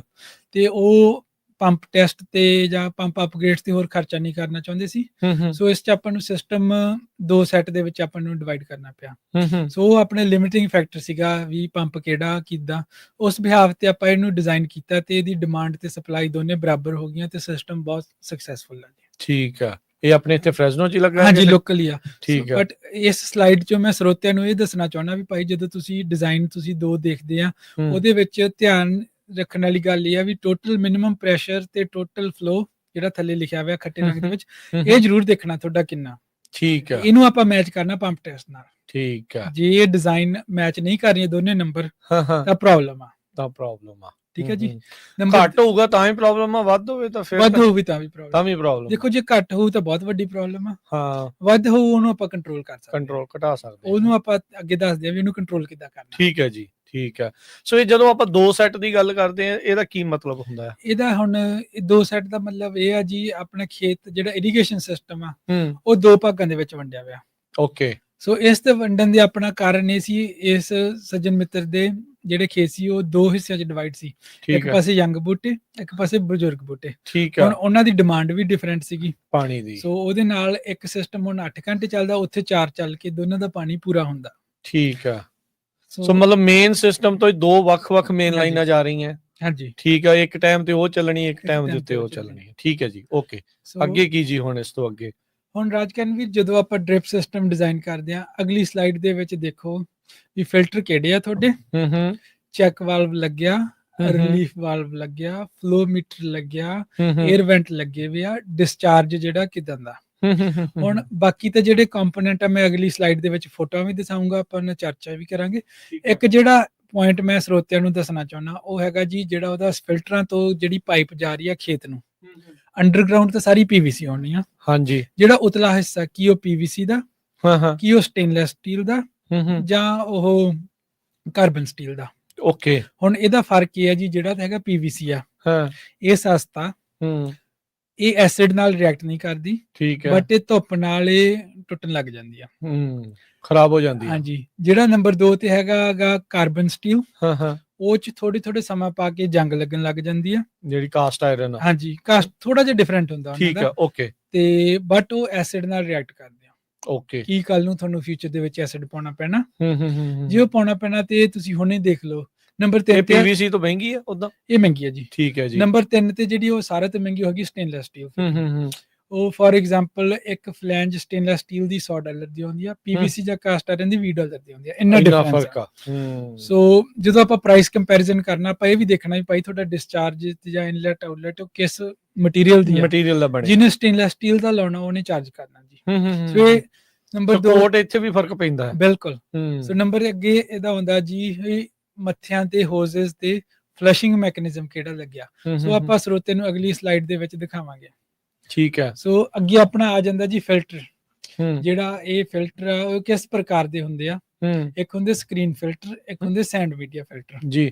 ਅੱਗੇ ਜਿਹੜੇ ਸੈਂਡ ਮੀਡੀਆ ਫਿਲਟਰ ਆ ਜਾਂਦੇ ਆ ਉਹ 2 ਪ੍ਰਕਾਰ ਦੇ ਆ ਜਾਂਦੇ ਜੀ, ਕਾਸਟ ਆਇਰਨ ਦੇ ਜਾਂ ਸਟੇਨਲੈਸ ਸਟੀਲ ਦੇ। ਠੀਕ ਹੈ। ਫਿਰ ਇਹਦੇ ਚ ਅੱਗੇ ਆ ਜਾਂਦਾ ਵੀ 2 ਟੈਂਕ ਲਾਉਣੇ ਜਾਂ 3 ਟੈਂਕ ਲਾਉਣੇ, ਜਿਹੜੇ ਅਕਸਰ ਆਪਾਂ ਦੇਖਦੇ ਆ। ਠੀਕ ਹੈ। ਉਹ ਕਿੰਨੇ ਲੱਗਣੇ ਚਾਹੀਦੇ ਆ? ਉਹ ਸੈਂਡ ਮੀਡੀਆ ਹੈ, ਉਹ ਸੈਂਡ ਮੀਡੀਆ। ਠੀਕ ਹੈ ਜੀ। ਜਿਹੜੇ ਸਕਰੀਨ ਫਿਲਟਰ ਆ ਉਹਦੇ ਵਿੱਚ ਵੀ ਆ ਜਾਂਦੇ ਵੀ ਆਪੇ ਸਾਫ਼ ਹੁੰਦੇ ਜਾਂ ਤੁਹਾਨੂੰ ਮੈਨੂਅਲੀ ਕਰਨੇ ਪੈਣੇ ਆ। ਓਕੇ, ਠੀਕ ਹੈ। ਸੋ ਇਹ ਸਾਰਿਆਂ ਚ ਕਾਸਟ ਦੀ ਵੇਰੀਏਸ਼ਨ ਬਹੁਤ ਜ਼ਿਆਦਾ ਆਉਂਦੀ ਹੈ ਜੀ। ਸਰੋਤੇ ਨੂੰ ਨੈਕਸਟ ਸਲਾਈਡ ਤੇ ਆਪਾਂ ਫੋਟੋ ਦਿਖਾਉਣੇ ਚਾਹੁੰਦੇ ਆ ਜੀ। ਹੂੰ ਇਹਦੇ ਚ ਦੋ ਫਿਲਟਰ ਆ ਗਏ, ਇੱਕ ਕਾਲੇ ਤੇ ਲਾਲ ਰੰਗ ਦਾ, ਹੂੰ ਇੱਕ ਹੈਗਾ ਸਟੇਨਲੈਸ ਸਟੀਲ ਵਾਲਾ। ਹੂੰ ਜਿਹੜਾ ਇਹ ਸੇਮ ਸੈਟਅਪ ਚ ਜਿਹੜਾ ਕਾਰਬਨ ਸਟੀਲ ਵਾਲਾ, ਇਹ $2000 ਸਸਤਾ ਮਿਲਦਾ। ਅੱਛਾ, ਇਹ ਦੋਨੋਂ ਜਿਹੜੇ ਸਟੀਲ ਵਾਲੇ ਨੇ? ਜਿਹੜਾ ਲੈਫਟ ਸਾਈਡ ਤੇ ਆ ਜੀ, ਜਿਹੜਾ ਚਮਕ ਰਿਹਾ, ਹਾਂ, ਇਹ ਹਾਂ। ਸਟੇਨਲੈਸ ਸਟੀਲ ਦਾ। ਠੀਕ ਆ, ਦੂਜਾ ਕਾਰਬਨ ਵਾਲਾ ਹੈ। ਠੀਕ ਜਿਹੜੇ ਹੈ ਜੀ, ਸਟੇਨਲੈਸ ਸਟੀਲ ਦੀ ਲਾਈਫ, ਉਹ ਤੋਂ ਮੈਂ ਇਦਾਂ ਕਹਿ ਸਕਦਾ ਵੀ ਦੁੱਗਣੀ ਆ ਗਈ। ਓਕੇ, ਠੀਕ ਹੈ ਜੀ। ਇਹ ਇਨੀਸ਼ੀਅਲ ਇਨਵੈਸਟਮੈਂਟ ਜ਼ਰੂਰ ਹੈਗੀ ਆ, ਬਟ ਇਹਦੀ ਲੌਂਗ ਟਰਮ 'ਚ ਆਪਾਂ ਨੂੰ ਹੈਲਪ ਕਰੂਗਾ। ਹੈਲਪ ਕਰਦਾ ਹੈ। ਸੋ ਅੱਗੇ ਅਗਲੀ ਸਲਾਈਡ ਦੇ ਵਿੱਚ ਆਪਾਂ ਦੇਖਦੇ ਹਾਂ ਜੀ, ਇਹ ਸਕਰੀਨ ਫਿਲਟਰ। ਹੂੰ ਇਹ ਹੈਗਾ ਇੱਕ ਉੱਤੇ ਇਹਦੇ ਹੈਂਡਲ ਜਿਹਾ ਲੱਗਿਆ ਹੋਇਆ, ਹੱਥ ਨਾਲ ਆਪ ਕਲੀਨ ਕਰਨਾ ਪੈਂਦਾ। ਅੱਛਾ, ਜਿਹੜਾ ਗੋਲ ਗੋਲ ਘੁਮਾ ਕੇ? ਹਾਂਜੀ, ਠੀਕ ਹੈ। ਕਈ ਹੁਣ ਆਟੋ ਵੀ ਆ ਜਾਂਦੇ ਆ। ਓਕੇ। ਸੋ ਆਪਾਂ ਹੁਣ ਦੇਖਣਾ ਵੀ ਇੱਥੇ ਜਿਹੜਾ ਤੁਸੀਂ ਪੁੱਛ ਰਹੇ ਸੀ ਵੀ ਇਹ ਕਿੱਥੇ ਕਾਸਟ ਬੈਨੀਫਿਟ ਐਨਾਲਿਸਿਸ ਕਿੱਥੇ ਆ ਰਿਹਾ। ਹਾਂ। ਸੋ ਸਾਰੇ ਤੋਂ ਪਹਿਲਾਂ ਆਪਾਂ ਦੇਖਣਾ ਕੀ ਤੁਹਾਡੀ ਸਿਰਫ ਉਹਦੇ ਵਿੱਚ ਬੋਰ ਦਾ ਪਾਣੀ ਹੀ ਪਾਉਣਾ, ਵੈਲ ਦਾ, ਕਿ ਨਾਲ ਤੁਸੀਂ ਨਹਿਰ ਦਾ ਵੀ ਪਾਉਣਾ। ਨਹਿਰ ਦਾ ਵੀ ਪਾਉਣਾ। ਜੇ ਤੁਸੀਂ ਫਿਊਚਰ ਦੇ ਵਿੱਚ ਤੁਹਾਡਾ ਮਨ ਹੈਗਾ ਨਹਿਰ ਦਾ ਪਾਣੀ ਯੂਜ਼ ਕਰਨਾ, ਹਾਂ, ਫਿਰ ਤਾਂ ਸਰੋਤਿਆਂ ਨੂੰ ਬੇਨਤੀ ਹੈ ਭਾਈ ਸਕਰੀਨ ਵਾਲਾ ਫਿਲਟਰ ਨਾ ਲਾਓ। ਅੱਛਾ, ਹਾਂਜੀ, ਓਕੇ। ਫਿਰ ਤੁਸੀਂ ਉਹਦੀ ਫਿਲਟਰੇਸ਼ਨ ਇੰਨੀ ਵਧੀਆ ਨਹੀਂ ਹੁੰਦੀ, ਪਲੱਗ ਹੋਣ ਦੇ ਚਾਂਸ ਬਹੁਤ ਹੈ ਜ਼ਿਆਦਾ। ਤੇ ਸੈਂਡ ਮੀਡੀਆ ਦਾ ਰਿਜ਼ਲਟ ਬਹੁਤ ਸੋਹਣਾ ਆਉਂਦਾ। ਹੁਣ ਜ਼ਿਆਦਾਤਰ ਤਾਂ ਆਪਾਂ ਦੇਖਦੇ ਜਿੰਨਾ ਰੌਲਾ ਪਾਣੀ ਨੂੰ ਲੈ ਕੇ ਆ ਵੀ ਡੂਅਲ ਮੀਡੀਆ ਹੀ ਆ ਪਾਣੀ ਦਾ, ਅੰਡਰਗਰਾਉਂਡ ਵਾਟਰ ਵੀ ਆ ਤੇ ਨਹਿਰੀ ਪਾਣੀ ਵੀ ਆ। ਸੋ ਕਈ ਆਪਣੇ ਇਹਦੇ ਚ ਹੁਣ ਇੱਥੇ ਆ ਜਾਂਦਾ ਵੀ ਜੇ ਤੁਹਾਡੇ ਕੋਲੇ ਸਰਪਲਸ ਨਹਿਰੀ ਪਾਣੀ ਹੈਗਾ, FID, ਉਹ ਕਹਿੰਦੇ ਵੀ ਅਸੀਂ ਨਹੀਂ ਪੈਸੇ ਲਾਉਣੇ, ਅਸੀਂ ਫਲੱਡ ਕਰ ਲੈਣਾ, ਵੀ ਸਾਨੂੰ ਇਹ ਸਿਸਟਮ ਦੇ ਵਿੱਚ ਰਨ ਕਰਨ ਦੀ ਜ਼ਰੂਰਤ ਨਹੀਂ। ਓਕੇ, ਉਹ ਸਿੱਧਾ ਦੂਜੇ ਪਾਸੋਂ ਦੀ ਕਰੋ। ਤੇ ਜੇ ਤੁਹਾਡਾ ਬੋਰ ਦਾ ਵੀ ਪਾਣੀ ਸਾਫ਼ ਆ ਰਿਹਾ, ਕੋਈ ਸੈਂਡ ਨਹੀਂ ਕੱਢ ਰਿਹਾ ਕੋਈ ਜ਼ਿਆਦਾ, ਫਿਰ ਤੁਹਾਡਾ ਸਕਰੀਨ ਫਿਲਟਰ ਨਾਲ ਵੀ ਸਰ ਸਕਦਾ। ਉਹਦੀ ਕਾਸਟ ਆਉਣੀ ਆ ਆਪਾਂ ਐਗਜ਼ਾਮਪਲ $4000, ਦੂਜੇ ਦੀ ਆਉਣੀ $10000। ਸੋ ਇਹ ਤੁਸੀਂ ਪਹਿਲਾਂ ਹੀ ਆਪਦਾ ਮਨ ਬਣਾ ਲਓ ਵੀ ਭਾਈ ਆਪਾਂ ਲੌਂਗ ਟਰਮ ਦੇ ਵਿੱਚ ਨਹਿਰ ਦਾ ਪਾਣੀ ਇਹਦੇ ਵਿੱਚ ਕੱਢਣਾ ਕਿ ਨਹੀਂ ਕੱਢਣਾ। ਠੀਕ ਹੈ। ਸੋ ਹੁਣ ਅੱਗੇ ਆ ਜਾਂਦਾ ਵੀ 2 ਢੋਲ ਲਾਈਏ, 3 ਲਾਈਏ। 3 ਜਿਹੜੇ ਹੁੰਦੇ ਆ ਉਹ ਹਮੇਸ਼ਾ ਹੀ ਬੈਟਰ ਹੁੰਦੇ ਆਗੇ 2 ਦੇ ਨਾਲੋਂ। ਕਾਰਨ ਇਹ ਹੈ ਜੀ, ਜਦੋਂ ਸਟੇਨਲੈਸ ਇਹ ਫਿਲਟਰ ਆਪਦੇ ਆਪ ਨੂੰ ਇਹ ਸੈਲਫ ਕਲੀਨਿੰਗ ਹੁੰਦੇ ਆ, ਜਿੱਦਾਂ ਇਹਦੇ ਵਿੱਚ ਗੰਦਗੀ ਜਮ੍ਹਾਂ ਹੋਈ ਜਾਂਦੀ ਆ, ਇਹਨੇ ਡਿਟੈਕਟ ਕਰਨਾ ਵੀ ਉਤਲਾ ਪ੍ਰੈਸ਼ਰ ਤੇ ਥੱਲੜੇ ਪਾਣੀ ਦੇ ਵਿੱਚ ਕਿੰਨਾ ਡਿਫਰੈਂਸ ਹੈ ਪ੍ਰੈਸ਼ਰ 'ਚ। ਉਹ ਯੂਜੂਅਲੀ ਆਈਡੀਅਲ ਸਿਸਟਮ ਜੇ ਆਪਾਂ ਸੋਹਣਾ ਡਿਜ਼ਾਈਨ ਕੀਤਾ ਹੋਇਆ, ਜਦੋਂ ਕਲੀਨ ਰਨ ਕਰ ਰਿਹਾ 3 ਪਾਉਂਡ ਲਾਸ ਬਹੁਤ ਸੋਹਣਾ। ਕਈ ਹੁਣ ਆਪਣੇ ਦੱਸੇ ਤੋਂ ਬਿਨਾ ਵੀ ਛੋਟੇ ਲਾ ਜਾਂਦੇ ਆ ਸਿਸਟਮ ਕਾਸਟ ਕਟਿੰਗ ਤੇ, ਉਹਦੇ ਵਿੱਚ ਇਨੀਸ਼ੀਅਲੀ 6-7 ਪਾਉਂਡ ਦਾ ਪ੍ਰੈਸ਼ਰ ਲਾਸ ਹੋ ਰਿਹਾ, ਉਹ ਬਹੁਤ ਵਧੀਆ ਨਹੀਂਗਾ। ਇਹ ਪਹਿਲੇ ਤੋਂ ਤੀਜੇ ਦੇ ਵਿੱਚ ਜਾ ਕੇ ਇਹ 3 ਸਟੇਜ ਫਿਲਟਰ ਨਹੀਂ ਜੀ, ਇਹ ਸਟੇਜ ਇੱਕ ਹੀ ਹੁੰਦੀ ਆ, ਇਹ ਪੈਰਲਲ ਕੰਮ ਕਰਦੇ ਆਗੇ। ਇਹ ਜਿਹੜਾ ਉਤਲੇ ਪਾਣੀ ਤੋਂ ਥੱਲੜੇ ਪਾਣੀ ਦਾ ਮਤਲਬ ਵੀ ਫਿਲਟਰੇਸ਼ਨ ਤੋਂ ਪਹਿਲਾਂ ਕੀ ਪ੍ਰੈਸ਼ਰ ਆ। ਸੋ ਤਿੰਨੇ ਢੋਲਾਂ ਨੇ ਇਕੱਠੇ ਭਰਨਾ ਤੇ ਤਿੰਨਾਂ ਨੇ ਪਾਣੀ ਥੱਲੇ ਇਕੱਠੇ ਛੱਡਣਾ। ਹਾਂਜੀ, ਤਿੰਨਾਂ ਨੇ ਇਕੱਠੇ ਭਰਨਾ, ਇਕੱਠੇ ਛੱਡਣਾ। ਓਕੇ, ਪਰ ਇਹਦੇ ਚ ਮੈਕੈਨਿਜ਼ਮ ਚੇਂਜ ਹੁੰਦਾ ਜਦੋਂ ਆਪਦੇ ਆਪ ਨੂੰ ਕਲੀਨ ਕਰਦੇ। ਸੋ ਇਹ ਹੁੰਦਾ ਕੀ ਆ ਜੀ, ਜਦੋਂ ਫਿਲਟਰ ਪਲੱਗ ਹੋਣ ਲੱਗ ਗਏ, ਸਿਸਟਮ ਨੇ ਡਿਟੈਕਟ ਕਰ ਲਿਆ ਵੀ ਪ੍ਰੈਸ਼ਰ ਡਿਫਰੈਂਸ਼ੀਅਲ ਜਾਂ ਬਹੁਤ ਜ਼ਿਆਦਾ ਵੱਧ ਗਿਆ, ਉਹਨੇ ਕਲੀਨ ਕਰਨ ਲੱਗ ਜਾਣਾ। ਜਦੋਂ ਉਹਨੇ ਕਲੀਨ ਕਰਨ ਲੱਗਣਾ, ਉਹਨੇ ਵਾਲਵ ਰਿਵਰਸ ਕਰ ਦੇਣਾ। ਹੁਣ ਜੇ ਤੁਹਾਡੇ ਕੋਲ 3 ਢੋਲ ਆ, 2 ਢੋਲਾਂ ਚੋਂ ਪਾਣੀ ਥੱਲੇ ਨੂੰ ਜਾਈ ਜਾਊਗਾ, ਇੱਕ ਢੋਲ ਨੇ ਆਪੋਜ਼ਿਟ ਹੋ ਕੇ ਉਹਨੂੰ ਕਲੀਨ ਕਰਨ ਲੱਗ ਜਾਣਾ। ਸੋ ਪਹਿਲਾ ਕਲੀਨ ਹੋ ਗਿਆ, ਦੂਜਾ ਕਲੀਨ ਹੋ ਗਿਆ, ਤੀਜਾ ਕਲੀਨ ਹੋ ਗਿਆ। ਸੋ ਇਹਦੇ ਚ ਹੁੰਦਾ ਕੀ ਆ, ਜਦੋਂ ਆਪਣੇ ਕੋਲ 3 ਢੋਲ ਆ, 2 ਢੋਲ ਫਿਰ ਵੀ ਪਾਣੀ ਪੁਸ਼ ਕਰ ਰਿਹਾ, ਇੱਕ ਸਾਫ਼ ਕਰ ਰਿਹਾ। ਵੈਰਐਸ ਜਿਹੜੇ 2 ਢੋਲ ਆ ਗਏ ਜਾਂ 2 ਸੈਂਡ ਮੀਡੀਆ, ਉਹ ਚ ਅੱਧਾ ਪਾਣੀ ਵੱਢਿਆ ਜਾਂਦਾ। ਉਹਦੇ ਨਾਲ ਸੋਹਣੀ ਫਿਲਟਰੇਸ਼ਨ ਦੀ ਜਿਹੜੀ ਕਲੀਨਿੰਗ ਨਹੀਂ ਆਉਂਦੀ। ਇਹ ਸਸਤੇ ਪੈਂਦੇ ਆ। ਸੋ ਇਹ ਸਲਾਈਡ 'ਚ ਮੈਂ ਸਰੋਤਿਆਂ ਨੂੰ ਲਗਭਗ ਅੰਦਾਜ਼ੇ ਨਾਲ ਵੀ ਲਿਖਤਾ ਭਾਈ, ਘੱਟ ਤੋਂ ਘੱਟ 250 ਤੇ ਵੱਧ ਤੋਂ ਵੱਧ 350 ਗੈਲਨ ਨਾਲ ਆਹ ਸਿਸਟਮ ਇੰਨੇ ਤੁਹਾਨੂੰ ਚਾਹੀਦੇ ਆ। ਠੀਕ ਆ। ਜੇ ਤੁਹਾਡਾ ਸਿਸਟਮ 500 ਗੈਲਨ ਦਾ ਤੇ ਤੁਹਾਡੇ 330 ਲੱਗੇ ਆ, ਮਤਲਬ ਵੀ ਉਹ ਤੁਹਾਡਾ ਇੰਸਟਾਲਰ ਤੁਹਾਡੇ ਨਾਲ ਘਪਲਾ ਕਰ ਰਿਹਾ। ਅੱਛਾ, ਸੋ ਆਪਾਂ ਰੈਫਰੈਂਸ ਲਈ ਆਪਾਂ ਸਰੋਤਿਆਂ ਨੂੰ ਇੱਥੇ ਦੇਖਤਾ ਭਾਈ ਆਹ ਸਟੋਲ ਇੰਨੇ ਸਾਈਜ਼ ਦੇ ਇੱਥੋਂ ਤੱਕ ਹੀ ਕੰਮ ਕਰਨਗੇ। ਓਕੇ, ਠੀਕ ਹੈ ਜੀ। ਓਕੇ, ਸੋ ਠੀਕ ਹੈ ਜੀ। ਠੀਕ ਹੈ ਰਾਜਕਰਨ ਵੀਰੇ, ਫਿਰ ਹੁਣ ਟਿਊਬਿੰਗ ਤੇ ਆ ਜਾਈਏ। ਹਾਂਜੀ, ਅਗਲਾ ਜਿਹੜਾ ਆਪਣਾ ਹੈਗਾ ਉਹ ਟਿਊਬਿੰਗ ਮੋਸਟਲੀ ਆਪਣੇ ਕਿਹੜੀ ਹੁੰਦੀ ਆ, 600 ਨੰਬਰ, 700 ਨੰਬਰ ਜਾਂ 800 ਨੰਬਰ। ਇਹ ਸਭ ਪੀਸੀ ਆ। ਇਹ ਹੈਗੀ ਜੀ ਉਹਦੇ ਡਾਇਮੀਟਰ ਸਾਈਜ਼ ਕਹਿੰਦੇ ਆ ਡਾਇਮੀਟਰ ਸੀਰੀਜ਼। ਜਿਹੜੀ 600 ਹੁੰਦੀ ਆ, ਉਹਦਾ ਜਿਹੜਾ ਇੰਟਰਨਲ ਡਾਇਮੀਟਰ ਹੁੰਦਾ 0.62 ਇੰਚ ਹੁੰਦਾ। ਠੀਕ ਹੈ ਜੀ। 700 ਦਾ ਹੁੰਦਾ 0.69 ਇੰਚ ਹੁੰਦਾ। ਸੋ ਜਿੱਡੀ ਵੱਡੀ ਹੋਈ ਜਾਂਦੀ ਹੈ ਮਹਿੰਗੀ ਹੋਈ ਜਾਂਦੀ ਆ। ਤੇ ਜੇ ਆਪਾਂ ਇਹ ਡਿਪੈਂਡ ਕਰਦਾ ਤੁਹਾਡੀ ਜਿੱਥੋਂ ਆਪਣਾ ਰਾਈਜ਼ਰ ਨਿਕਲ ਕੇ ਆ ਰਿਹਾ, ਉੱਥੋਂ ਰੋ ਦਾ ਡਿਫਰੈਂਸ ਲੈਂਥ ਕਿੰਨੀ ਦੂਰ ਆ। ਜੇ ਆਪਣੀ ਲਗਭਗ ਅੰਦਾਜ਼ਾ ਮੈਂ ਸਰੋਤਿਆਂ ਨੂੰ ਦੱਸ ਰਿਹਾ ਵੀ ਜੇ ਭਾਈ 500 ਫੁੱਟ ਤੋਂ ਜ਼ਿਆਦਾ ਤੁਹਾਡਾ ਵਾਇਆ, ਫਿਰ ਤੁਸੀਂ 600 ਤੁਹਾਡੇ ਲਈ ਥੋੜੇ ਜਿਹੀ ਕਾਮਯਾਬ ਨਹੀਂ ਹੋਣਗੇ। ਇਹ ਫਰਕ ਕਾਮਯਾਬ ਹੋਣੀ ਕਿ ਨਹੀਂ ਹੋਣੀ? ਨਹੀਂ ਹੋਣੀ। ਠੀਕ ਤੇ ਹੈ, ਬਾਕੀ ਇਹ ਡਿਪੈਂਡ ਕਰਦਾ ਹੈ ਮੀਟਰ ਸਾਈਜ਼ ਕੀ ਆ ਜਾਂ ਉਹਦੀ ਹਾਂ। ਸਪੇਸਿੰਗ ਕੀ, ਉਹਦੇ ਤੇ ਐਕਚੁਅਲੀ ਇਹ ਡਿਪੈਂਡ ਕਰਦਾ ਹੈਗਾ। ਓਕੇ, ਬਟ ਰਫਲੀ ਜਿਹੜੀ 600 ਵਾਲੀ ਉਹ ਸਸਤੀ ਆ, 700 ਵਾਲੀ ਥੋੜੀ ਜਿਹੀ ਪ੍ਰਾਈਸੀ ਆ, ਬਟ ਉਹ ਐਫੀਸ਼ੀਐਂਟ ਹੋ ਜਾਂਦੀ ਆ ਕਿਉਂਕਿ ਉਹ ਚ ਪ੍ਰੈਸ਼ਰ ਲਾਸ ਘਟ ਜਾਂਦਾ। ਠੀਕ ਹੈ। ਫਿਰ ਅੱਗੇ ਆ ਜਾਂਦਾ ਜੀ ਜਿਹੜਾ ਆਪਣਾ ਬਲਬਲੀ ਕਹਿੰਦੇ ਆ ਜਾਂ ਮੀਟਰ ਕਹਿੰਦੇ ਆ ਜਿੱਥੋਂ ਪਾਣੀ ਨਿਕਲਦਾ, ਹਾਂ ਹਾਂ। ਉਹਦੀ ਸਪੇਸਿੰਗ ਕੀ ਆ। ਹੂੰ, ਹੂੰ, ਹੂੰ। ਤਿੰਨ ਕਾਮਨ ਜੇ ਸਾਈਜ਼ ਮੈਂ ਦੇਖਦਾ ਜੀ, 24 ਇੰਚ, 30 ਇੰਚ ਜਾਂ 36 ਇੰਚ। ਠੀਕ ਹੈ। ਜਿਹੜਾ 0.53 ਗੈਲਨ ਪਰ ਆਵਰ ਤੇ 36 ਇੰਚ ਜਾਂ 30 ਇੰਚ ਤੇ ਪਿਆ, ਹੂੰ, ਇਹ ਆਪਾਂ ਨੂੰ ਕਾਮਨਲੀ ਕਿਸੇ ਵੀ ਦੁਕਾਨ ਤੋਂ ਮਿਲ ਜਾਂਦਾ। ਓਕੇ। ਸੋ ਆਪਾਂ ਜੇ ਕੋਈ ਤੁਹਾਨੂੰ ਵੇਚ ਰਿਹਾ 28 ਇੰਚ ਦੀ ਸਪੇਸਿੰਗ ਤੇ ਭਾਈ ਜਾਂ 32 ਤੇ ਜਾਂ ਕੋਈ ਟੋਟਲੀ ਆਡ ਨੰਬਰ ਆ, ਹੂੰ, ਹੂੰ, ਉਹ ਅੱਜ ਤੁਹਾਨੂੰ ਸਸਤਾ ਮਿਲ ਜੂ ਪਰ ਫਿਊਚਰ 'ਚ ਤੁਹਾਨੂੰ ਉਹਦਾ ਰਿਪਲੇਸਮੈਂਟ ਨਹੀਂ ਮਿਲਣੀ। ਓਕੇ। ਠੀਕ। ਸੋ ਅੱਗੇ ਆ ਗਏ ਇਹ ਮਿਟ ਜਿਹੜੇ ਪੁਆਇੰਟ ਲਿਖਿਆ ਤੁਸੀਂ ਇਹ ਕਾਮਨ ਜਿਹੜੇ ਮਿਲਦੀ ਹੋਵੇ। ਹਾਂਜੀ। ਸੋ ਅੱਗੇ ਆ ਗਏ ਮੀਟਰ ਸਾਈਜ਼ ਜੀ, ਜਿਹੜੇ ਬਲਬਲੀ ਜਿੱਥੋਂ ਪਾਣੀ ਨਿਕਲਦਾ ਉਹਦੇ 'ਚ ਆਹ ਤਿੰਨ ਕੁ ਕਾਮਨ ਆ। ਹੂੰ, ਪਰ ਜਿਹੜਾ 0.26 ਵਾਲਾ ਇਹਦਾ ਆਬਵੀਅਸਲੀ ਉਹਦਾ ਡਾਇਮੀਟਰ ਛੋਟਾ ਹੋ ਜਾਂਦਾ ਹੂੰ, ਹੂੰ। ਤੇ ਇਹਦੇ ਪਲੱਗਿੰਗ ਦੇ ਇਸ਼ੂ ਆ ਜਾਂਦੇ ਆ। ਮੈਂ ਰეკਮੈਂਡ ਕਰਦਾ 0.53 ਵਾਲੇ। ਠੀਕ ਆ। ਤੇ ਬਾਕੀ ਸਪੇਸਿੰਗ ਆਪਾਂ ਇਹ ਸਭ ਡਿਜ਼ਾਈਨ ਤੇ ਜਾਂ ਉਹ ਤੇ ਨਿਰਭਰ ਹੋਣਾ। ਇਹ ਬੂੰਦ ਬੂੰਦ ਕਰਕੇ ਡਿੱਗਦੇ ਆ ਜਾਂ ਜਿਹੜੇ Spring- ਫੁਹਾਰੇ ਜਿਹੇ ਨਹੀਂ, ਟਾਈਪ ਆ? ਇਹ ਨਿਰੋਲ ਆਪਾਂ ਜਿਹੜੇ ਬੂੰਦ ਵਾਲੇ ਡ੍ਰਿਪਰ ਤੇ ਜਾਂ ਠੀਕ ਆ। ਉਹਦੇ ਤੇ ਆਪਾਂ ਗੱਲ ਕਰ ਰਹੇ ਹਾਂ ਜੀ। ਓਕੇ, ਠੀਕ ਹੈ। ਸੋ ਇਹਦੇ ਚ ਆਪਾਂ ਦੇਖਣਾ ਵੀ ਭਾਈ ਪੀਸੀ ਤੇ ਨਾਨ ਪੀਸੀ ਤਾਂ ਦੇਖਣਾ ਹੀ ਆ, ਹੂੰ, ਪਲੱਸ ਕਿਹੜੇ ਸੀਰੀਜ਼ ਆ, ਕੀ ਸਪੇਸਿੰਗ ਆ ਤੇ ਕੀ ਮੀਟਰ ਸਾਈਜ਼ ਆ, ਸਹੀ ਹੈ ਜੀ, ਕੀ ਇਹ ਤੁਹਾਨੂੰ ਕਾਮਨਲੀ ਮਿਲ ਸਕਦੇ ਆ ਬਾਅਦ ਚੋਂ। ਬਾਅਦ ਚ ਮਿਲਦੇ ਆ ਫਿਰ। ਹਾਂਜੀ। ਠੀਕ ਹੈ ਜੀ। ਸੋ ਅੱਗੇ ਜਿਹੜਾ ਰਾਜਕਰਨ ਵੀਰੇ ਤੁਸੀਂ ਸਵਾਲ ਪੁੱਛਿਆ ਸੀਗਾ, ਹੂੰ, ਉਹ ਸੀ ਕੀ ਪੀਸੀ ਤੇ ਨਾਨ ਪੀਸੀ ਦੇ ਵਿੱਚ ਕੀ ਫਰਕ ਹੁੰਦਾ। ਹੂੰ, ਹੁਣ ਜਦੋਂ ਆਪਾਂ ਇਰੀਗੇਸ਼ਨ ਸਿਸਟਮ ਡਿਜ਼ਾਈਨ ਕਰਦੇ ਆ, ਹੂੰ, ਜਿਹੜਾ ਕਿ ਬੂਟਾ ਪੰਪ ਦੇ ਬਿਲਕੁਲ ਲੱਗੇ ਆ, ਹੂੰ, ਉੱਥੇ ਪ੍ਰੈਸ਼ਰ ਜ਼ਿਆਦਾ ਹੋਣਾ। ਹੂੰ, ਜਿਹੜਾ ਬੂਟਾ ਬਹੁਤ ਦੂਰ ਆ, ਹੂੰ, ਉੱਥੇ ਪ੍ਰੈਸ਼ਰ ਘੱਟ ਘੱਟ ਹੋਣਾ। ਹੋਣਾ। ਹੁਣ ਹੁਣ ਇੱਥੇ ਜਿਹੜੀ ਆ ਪ੍ਰੈਸ਼ਰ ਕੰਪਨਸੇਟਿੰਗ ਮੀਟਰ ਦੀ ਕਲਾਕਾਰੀ ਆਉਂਦੀ ਹੈ ਜੀ। ਓਕੇ, ਹੁਣ ਇਹ ਜਿਹੜਾ ਗ੍ਰਾਫ 'ਚ ਤੁਸੀਂ ਦੇਖ ਰਹੇ ਹੋ, ਇਹ ਟੋਰੋ ਦਾ ਗ੍ਰਾਫ ਆ ਜੀ।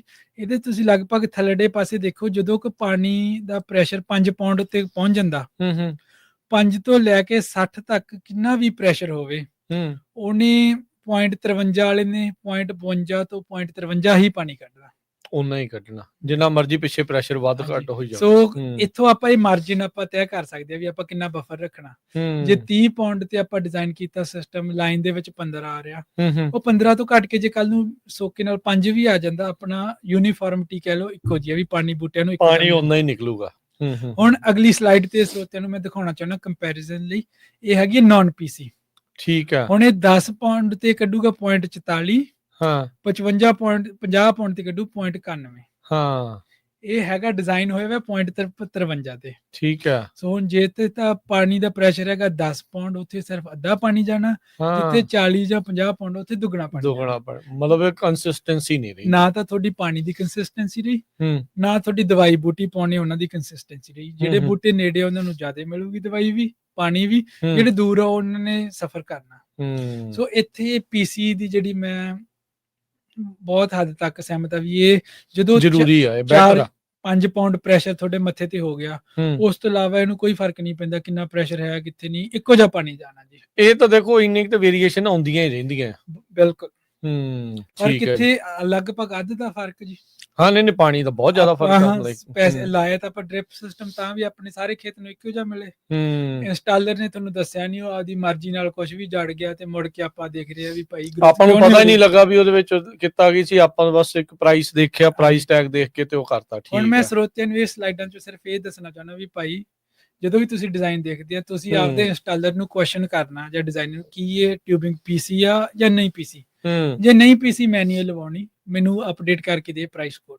ਹੂੰ, ਠੀਕ ਹੈ। ਵੀ ਸਟੀਲ ਦਾ ਲਵਾਉਣਾ, ਕਾਰਬਨ ਵਾਲਾ ਲਵਾਉਣਾ, ਜਾਂ ਕੀ ਹੋਰ ਲਵਾਉਣਾ, ਉਹ piece। ਸਾਰੀਆਂ ਚੀਜ਼ਾਂ, ਉਹਦਾ ਪੀਵੀਸੀ ਦਾ ਲਾਉਣਾ, ਉਸ ਹਿਸਾਬ ਦੇ ਨਾਲ ਬੰਦੇ ਹਾਂਜੀ। ਨੇ ਜਿਹੜਾ ਉਹ ਕੋਟ ਨੂੰ ਜਿਹੜਾ ਉਹ ਚੈੱਕ ਕਰਨਾ। ਹਾਂਜੀ। ਅਦਰਵਾਈਜ਼ ਆਪਾਂ ਫਿਰ ਗੱਚ ਖਾਵਾਂਗੇ, ਹਾਂਜੀ। ਧੋਖਾ ਹੋ ਜਾਣਾ ਫਿਰ। ਇੱਕ ਤਾਂ ਆਪਣੇ ਸਰੋਤੇ ਕਾਮਨਲੀ ਫਿਲਟਰ ਤੇ ਗੱਚ ਖਾਂਦੇ ਆ ਹਾਂ, ਹਾਂ, ਕਿ ਉਹ ਪੈਸੇ ਬਚਾਉਣ ਮਰ ਕੇ ਇੰਸਟਾਲਰ ਹੀ ਅੰਡਰਸਾਈਜ਼ ਲਾ ਗਿਆ। ਹਾਂ, ਹਾਂ, ਹਾਂ, ਜਿੱਥੇ 336 ਦੀ ਜ਼ਰੂਰਤ ਸੀ ਉੱਥੇ ਉਹ 236 ਲਾ ਗਿਆ। ਹੂੰ, ਨੰਬਰ 2 ਤੇ ਗਲਤੀ ਹੁੰਦੀ ਹੈ ਵੀ ਹੋਜ਼ ਨਾਨ ਪੀਸੀ ਨਿਕਲੀ। ਇਹ ਦੋ ਕਾਮਨਲੀ ਮਿਸਟੇਕਸ ਆ।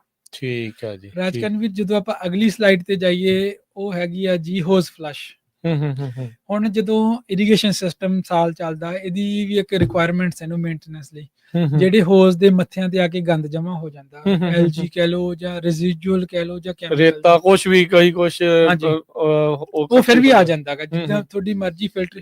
ਹੁਣ ਉਦੋਂ ਆਪਾਂ ਕਿੱਦਾਂ ਖਿਆਲ ਰੱਖਣਾ, ਇਹਦੇ ਚ 3 ਕਾਮਨ ਆਉਂਦੇ ਆ ਜੀ।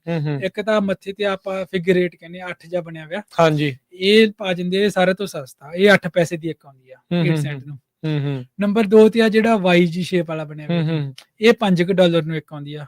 ਠੀਕ ਹੈ। ਹੁਣ ਇਹ ਜਦੋਂ ਆਪਾਂ ਹੋਜ਼ ਸਾਫ਼ ਕਰਨੀ ਆ 3 ਮਹੀਨਿਆਂ ਬਾਅਦ, ਮਹੀਨੇ ਬਾਅਦ, ਸਾਲ ਬਾਅਦ, ਇਹ ਤੁਹਾਨੂੰ ਕੱਲਾ ਕੱਲਾ ਲਾ ਕੇ ਕਰਨਾ ਪੈਣਾ। ਨੰਬਰ 2 ਤੇ ਜਿਹੜਾ ਹੈਗਾ ਉਹ ਵਾਲਵ ਆ, ਉਹ ਸਿਰਫ ਤੁਰੇ ਜਾਂਦੇ ਤੁਸੀਂ ਖੋਲਦੇ ਜਾਣਾ, ਫਲਸ਼ ਕਰਦੇ ਜਾਣਾ, ਬੰਦ ਹੁੰਦਾ ਜਾਣਾ। ਨੰਬਰ 3 ਤੇ ਜਿਹੜਾ ਹੈਗਾ ਜੀ, ਉਹ ਆਟੋਮੈਟਿਕ ਆ, ਜਦੋਂ ਪਾਣੀ ਚੱਲਦਾ ਥੋੜਾ ਜਿਹਾ ਫਲਸ਼ ਕਰ ਦਿੰਦਾ। ਅੱਛਾ, ਇਹਦਾ ਮੈਂ ਹਜੇ ਤੱਕ ਨਿੱਜੀ ਤਜਰਬਾ ਕੋਈ ਕੀਤਾ ਨਹੀਂ। ਸੋ ਮੈਂ ਤੁਹਾਡੇ ਕਿਹੜੇ ਲੱਗੇ ਆ? ਵਾਈ ਲੱਗਿਆ ਜੀ, ਵਾਈ ਲੱਗੇ ਆ। ਠੀਕ, ਮੈਂ ਇਹ ਜਾਣ ਲੱਗਿਆ ਖੋਲੀ ਜਾਣਾ, ਵਾਪਸ ਹੋਣ ਲੱਗਿਆ ਵਾਪਸਾਂ ਦੇ ਬੰਦ ਕਰੀ ਜਾਣਾ। ਬਿਲਕੁਲ, ਤੁਹਾਨੂੰ ਹੋਜ਼ ਨਹੀਂ ਚੱਕਣੀ ਪੈਂਦੀ, ਤੁਰੇ ਜਾਂਦੀ, ਉਹ ਡੰਡੀ ਜਿਹੀ ਬਣਾ ਕੇ ਕਰਦੇ ਜਾਓ। ਠੀਕ ਆ, ਬਟ ਐਕਸਪੈਂਸਿਵ ਆ। ਹੁਣ ਇਹਦੇ ਨਾਲ ਵੀ ਪ੍ਰਾਈਸ ਦੇ ਕੋਡ 'ਚ ਫਰਕ ਪੈਣਾ ਹੀ ਪੈਣਾ। ਦੇਖੋ ਜਿਹੜਾ ਇਰੀਗੇਸ਼ਨ ਆ ਉਹਦੀ ਮੇਨਟੇਨੈਂਸ ਤਾਂ ਲਾਜ਼ਮੀ ਆ, ਇਹ ਤੁਹਾਨੂੰ ਸਾਰਾ ਕੰਮ ਰੇਤਾ ਲੂਣ ਬਹੁਤ ਕੁਝ ਇਕੱਠਾ ਹੋਣਾ ਹੀ ਹੋਣਾ ਹੈ ਤੇ ਉਹ ਕਲੀਨ ਕਰਨਾ ਹੀ ਪੈਣਾ ਹੈ। ਹੁਣ ਇਹ ਤੁਹਾਨੂੰ ਜੇ ਤੁਸੀਂ ਫਿਗਰ 8 ਪਾਉਣੇ, ਤੁਹਾਨੂੰ ਲੇਬਰ ਵੱਧ ਪਊ, ਕੱਲੇ ਨੂੰ ਚੱਕ ਕੇ ਖੋਲਣਾ ਫਿਰ। ਹਾਂਜੀ ਹਾਂਜੀ। ਸੋ ਇਹਦਾ ਘਰ ਵਾਲੀ ਗਾਰਡਨਿੰਗ ਵਿੱਚ ਤਾਂ ਜਾਇਜ਼ ਹੈ, ਬਾਹਰ ਨਹੀਂ ਜਾਇਜ਼ ਜੀ। ਜੇ 5-10 ਏਕੜ ਜਾਂ ਛੋਟਾ ਉਹਦੇ ਚ ਜਾਇਜ਼ ਆ, ਜੇ ਤੁਹਾਡਾ 100 ਏਕੜ ਦਾ ਪਲਾਟ ਹੈ ਭਾਈ, ਇਹ ਤੁਹਾਨੂੰ ਜ਼ਰੂਰਤ ਆ। ਹਾਂ ਠੀਕ। ਹੁਣ ਅਗਲਾ ਆਪਾਂ ਆਪਣਾ ਸਮਾਂ ਦਯਾਦੀਪਕ ਸਿੰਘ ਬਿਲਕੁਲ ਸਮਾਪਤ ਜਿਹੜਾ ਉਹ ਹੋ ਗਿਆ ਆ, ਤੇ ਜੇ ਤੁਸੀਂ ਜਲਦੀ ਕਵਰ ਕਰ ਦਿਓ। ਹੁਣ ਅੱਗੇ ਆਪਾਂ ਦੇਖਿਆ ਰਾਜਕਰਨ ਵੀਰੇ, ਡਰਾਊਟ ਵਾਲੀ ਸਲਾਈਡ 'ਚ ਆਪਾਂ ਦੇਖਾਂਗੇ ਭਾਈ ਜੇ 20 ਫੁੱਟ ਪੱਧਰ ਘਟਦਾ ਤੁਹਾਡਾ ਕਿੰਨਾ ਪ੍ਰੈਸ਼ਰ ਲਾਸ ਹੁੰਦਾ, ਜਿਹੜੀ ਆਪਾਂ ਪਹਿਲਾਂ ਗੱਲ ਕਰ ਹਟੇ ਆ। ਕੀ ਤੁਸੀਂ ਉਹਦੇ ਵਿੱਚ ਤੁਸੀਂ ਆਪਦਾ ਡੈਲਟਾ ਜਾਂ ਮਾਰਜਨ ਰੱਖੀ ਵੀ ਆ? ਜੇ ਨਹੀਂ ਰੱਖੀ ਤਾਂ ਜ਼ਰੂਰ ਰੱਖੋ। ਠੀਕ ਹੈ। ਜੇ ਤੁਹਾਡਾ ਪ੍ਰੈਸ਼ਰ ਵੱਧਦਾ ਵੀ ਆ, ਉਹਨੂੰ ਆਪਾਂ VFD ਨਾਲ ਕੰਟਰੋਲ ਕਰ ਸਕਦੇ ਹਾਂ, ਠੀਕ ਹੈ, ਜਿਹੜੀ ਮੋਟਰ ਵੇਰੀਏਬਲ ਵਾਲੀ ਹੁੰਦੀ ਆ। ਠੀਕ ਹੈ, ਆਪਾਂ ਅਗਲੇ ਸੀਰੀਜ਼ 'ਚ ਕਰਾਂਗੇ। ਠੀਕ ਹੈ। ਅੱਗੇ ਸੋਲਰ ਤੇ PG&E ਵਾਲੀ ਬਿੱਲ ਤੇ ਸਲਾਈਡ ਤੇ ਆਜੋ ਜੀ।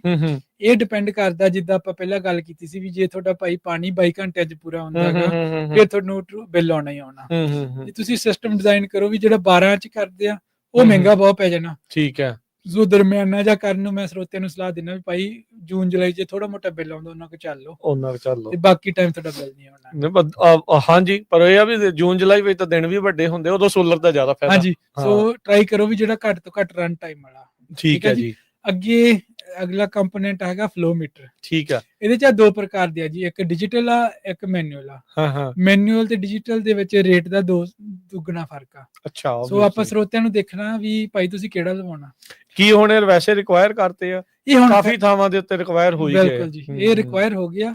ਪਰ ਹੁਣ ਇਹਦੇ ਚ ਆਪਾਂ ਦੇਖਣਾ ਵੀ ਭਾਈ ਜਿਹੜਾ ਡਿਜੀਟਲ ਆ, ਕੀ ਕੱਲ ਨੂੰ ਤੁਸੀਂ ਸਾਰਾ ਫੋਨ ਤੇ ਕੰਟਰੋਲ ਕਰਨਾ ਜਾਂ ਕੁਝ ਵੀ ਦੇਖਣਾ ਚਾਹੁੰਦੇ ਆ, ਫਿਰ ਤੁਸੀਂ ਪਹਿਲਾਂ ਹੀ ਡਿਜੀਟਲ ਵਾਲਾ ਲਵਾ ਲਓ, ਕਿਉਂਕਿ ਇਹ ਫੋਨ ਨਾਲ ਜੁੜਨ ਦੀ ਇਹਦੇ ਚ ਕੈਪੇਬਿਲਿਟੀ ਹੈਗੀ ਆ। ਠੀਕ ਹੈ।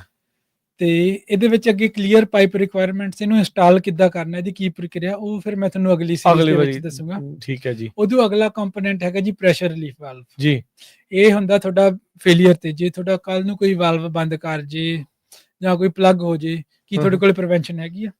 ਜਦੋਂ ਪ੍ਰੈਸ਼ਰ ਜ਼ਿਆਦਾ ਵੱਧ ਜਾਂਦਾ, ਇਹ ਖੁੱਲ ਕੇ ਪ੍ਰੈਸ਼ਰ ਰਿਲੀਜ਼ ਕਰ ਦਿੰਦਾ। ਇਹਦੇ ਵੀ ਸਾਈਜ਼ ਤੇ ਡਿਪੈਂਡ ਕਰਦਾ ਕਿੱਡਾ ਲਾਉਣਾ, ਉਹ ਤੁਹਾਡੀ ਮੋਟਰ ਤੇ ਜਾਂ ਫਲੋ ਤੇ ਡਿਪੈਂਡ ਕਰਦਾ, ਬਟ ਇਹ ਹੋਣਾ ਲਾਜ਼ਮੀ ਆ। ਓਕੇ, ਨਾ ਕਿ ਇਹ ਹੋਣਾ ਲਾਜ਼ਮੀ ਹੈ, ਸਹੀ ਪ੍ਰੈਸ਼ਰ ਤੇ ਡਿਜ਼ਾਈਨ ਸੈੱਟ ਕੀਤਾ ਵੀ ਹੋਣਾ ਲਾਜ਼ਮੀ ਆ ਵੀ ਕਿੰਨੇ ਤੇ ਜਾ ਕੇ ਇਹਨੇ ਰਿਲੀਵ ਕਰਨਾ ਹੈ। ਹੁਣ ਜੇ ਆਪਾਂ ਇਹ ਯੂਜੂਅਲੀ ਮਿਲਦੇ ਆ ਮਾਰਕੀਟ 'ਚ 80 PSI ਵਾਲੇ ਜਾਂ 60 ਵਾਲੇ, ਭਾਈ ਜੇ ਤੁਹਾਡਾ ਸਿਸਟਮ ਜੇ 60 ਤੇ ਤੁਹਾਡੀਆਂ ਪਾਈਪਾਂ ਪਾੜ ਜਾਣੀਆਂ, ਇਹਨੇ 80 ਤੇ ਖੋਲਣਾ, ਇਹ ਤੁਹਾਡਾ ਕੋਈ ਕੰਮ ਨਹੀਂਗਾ।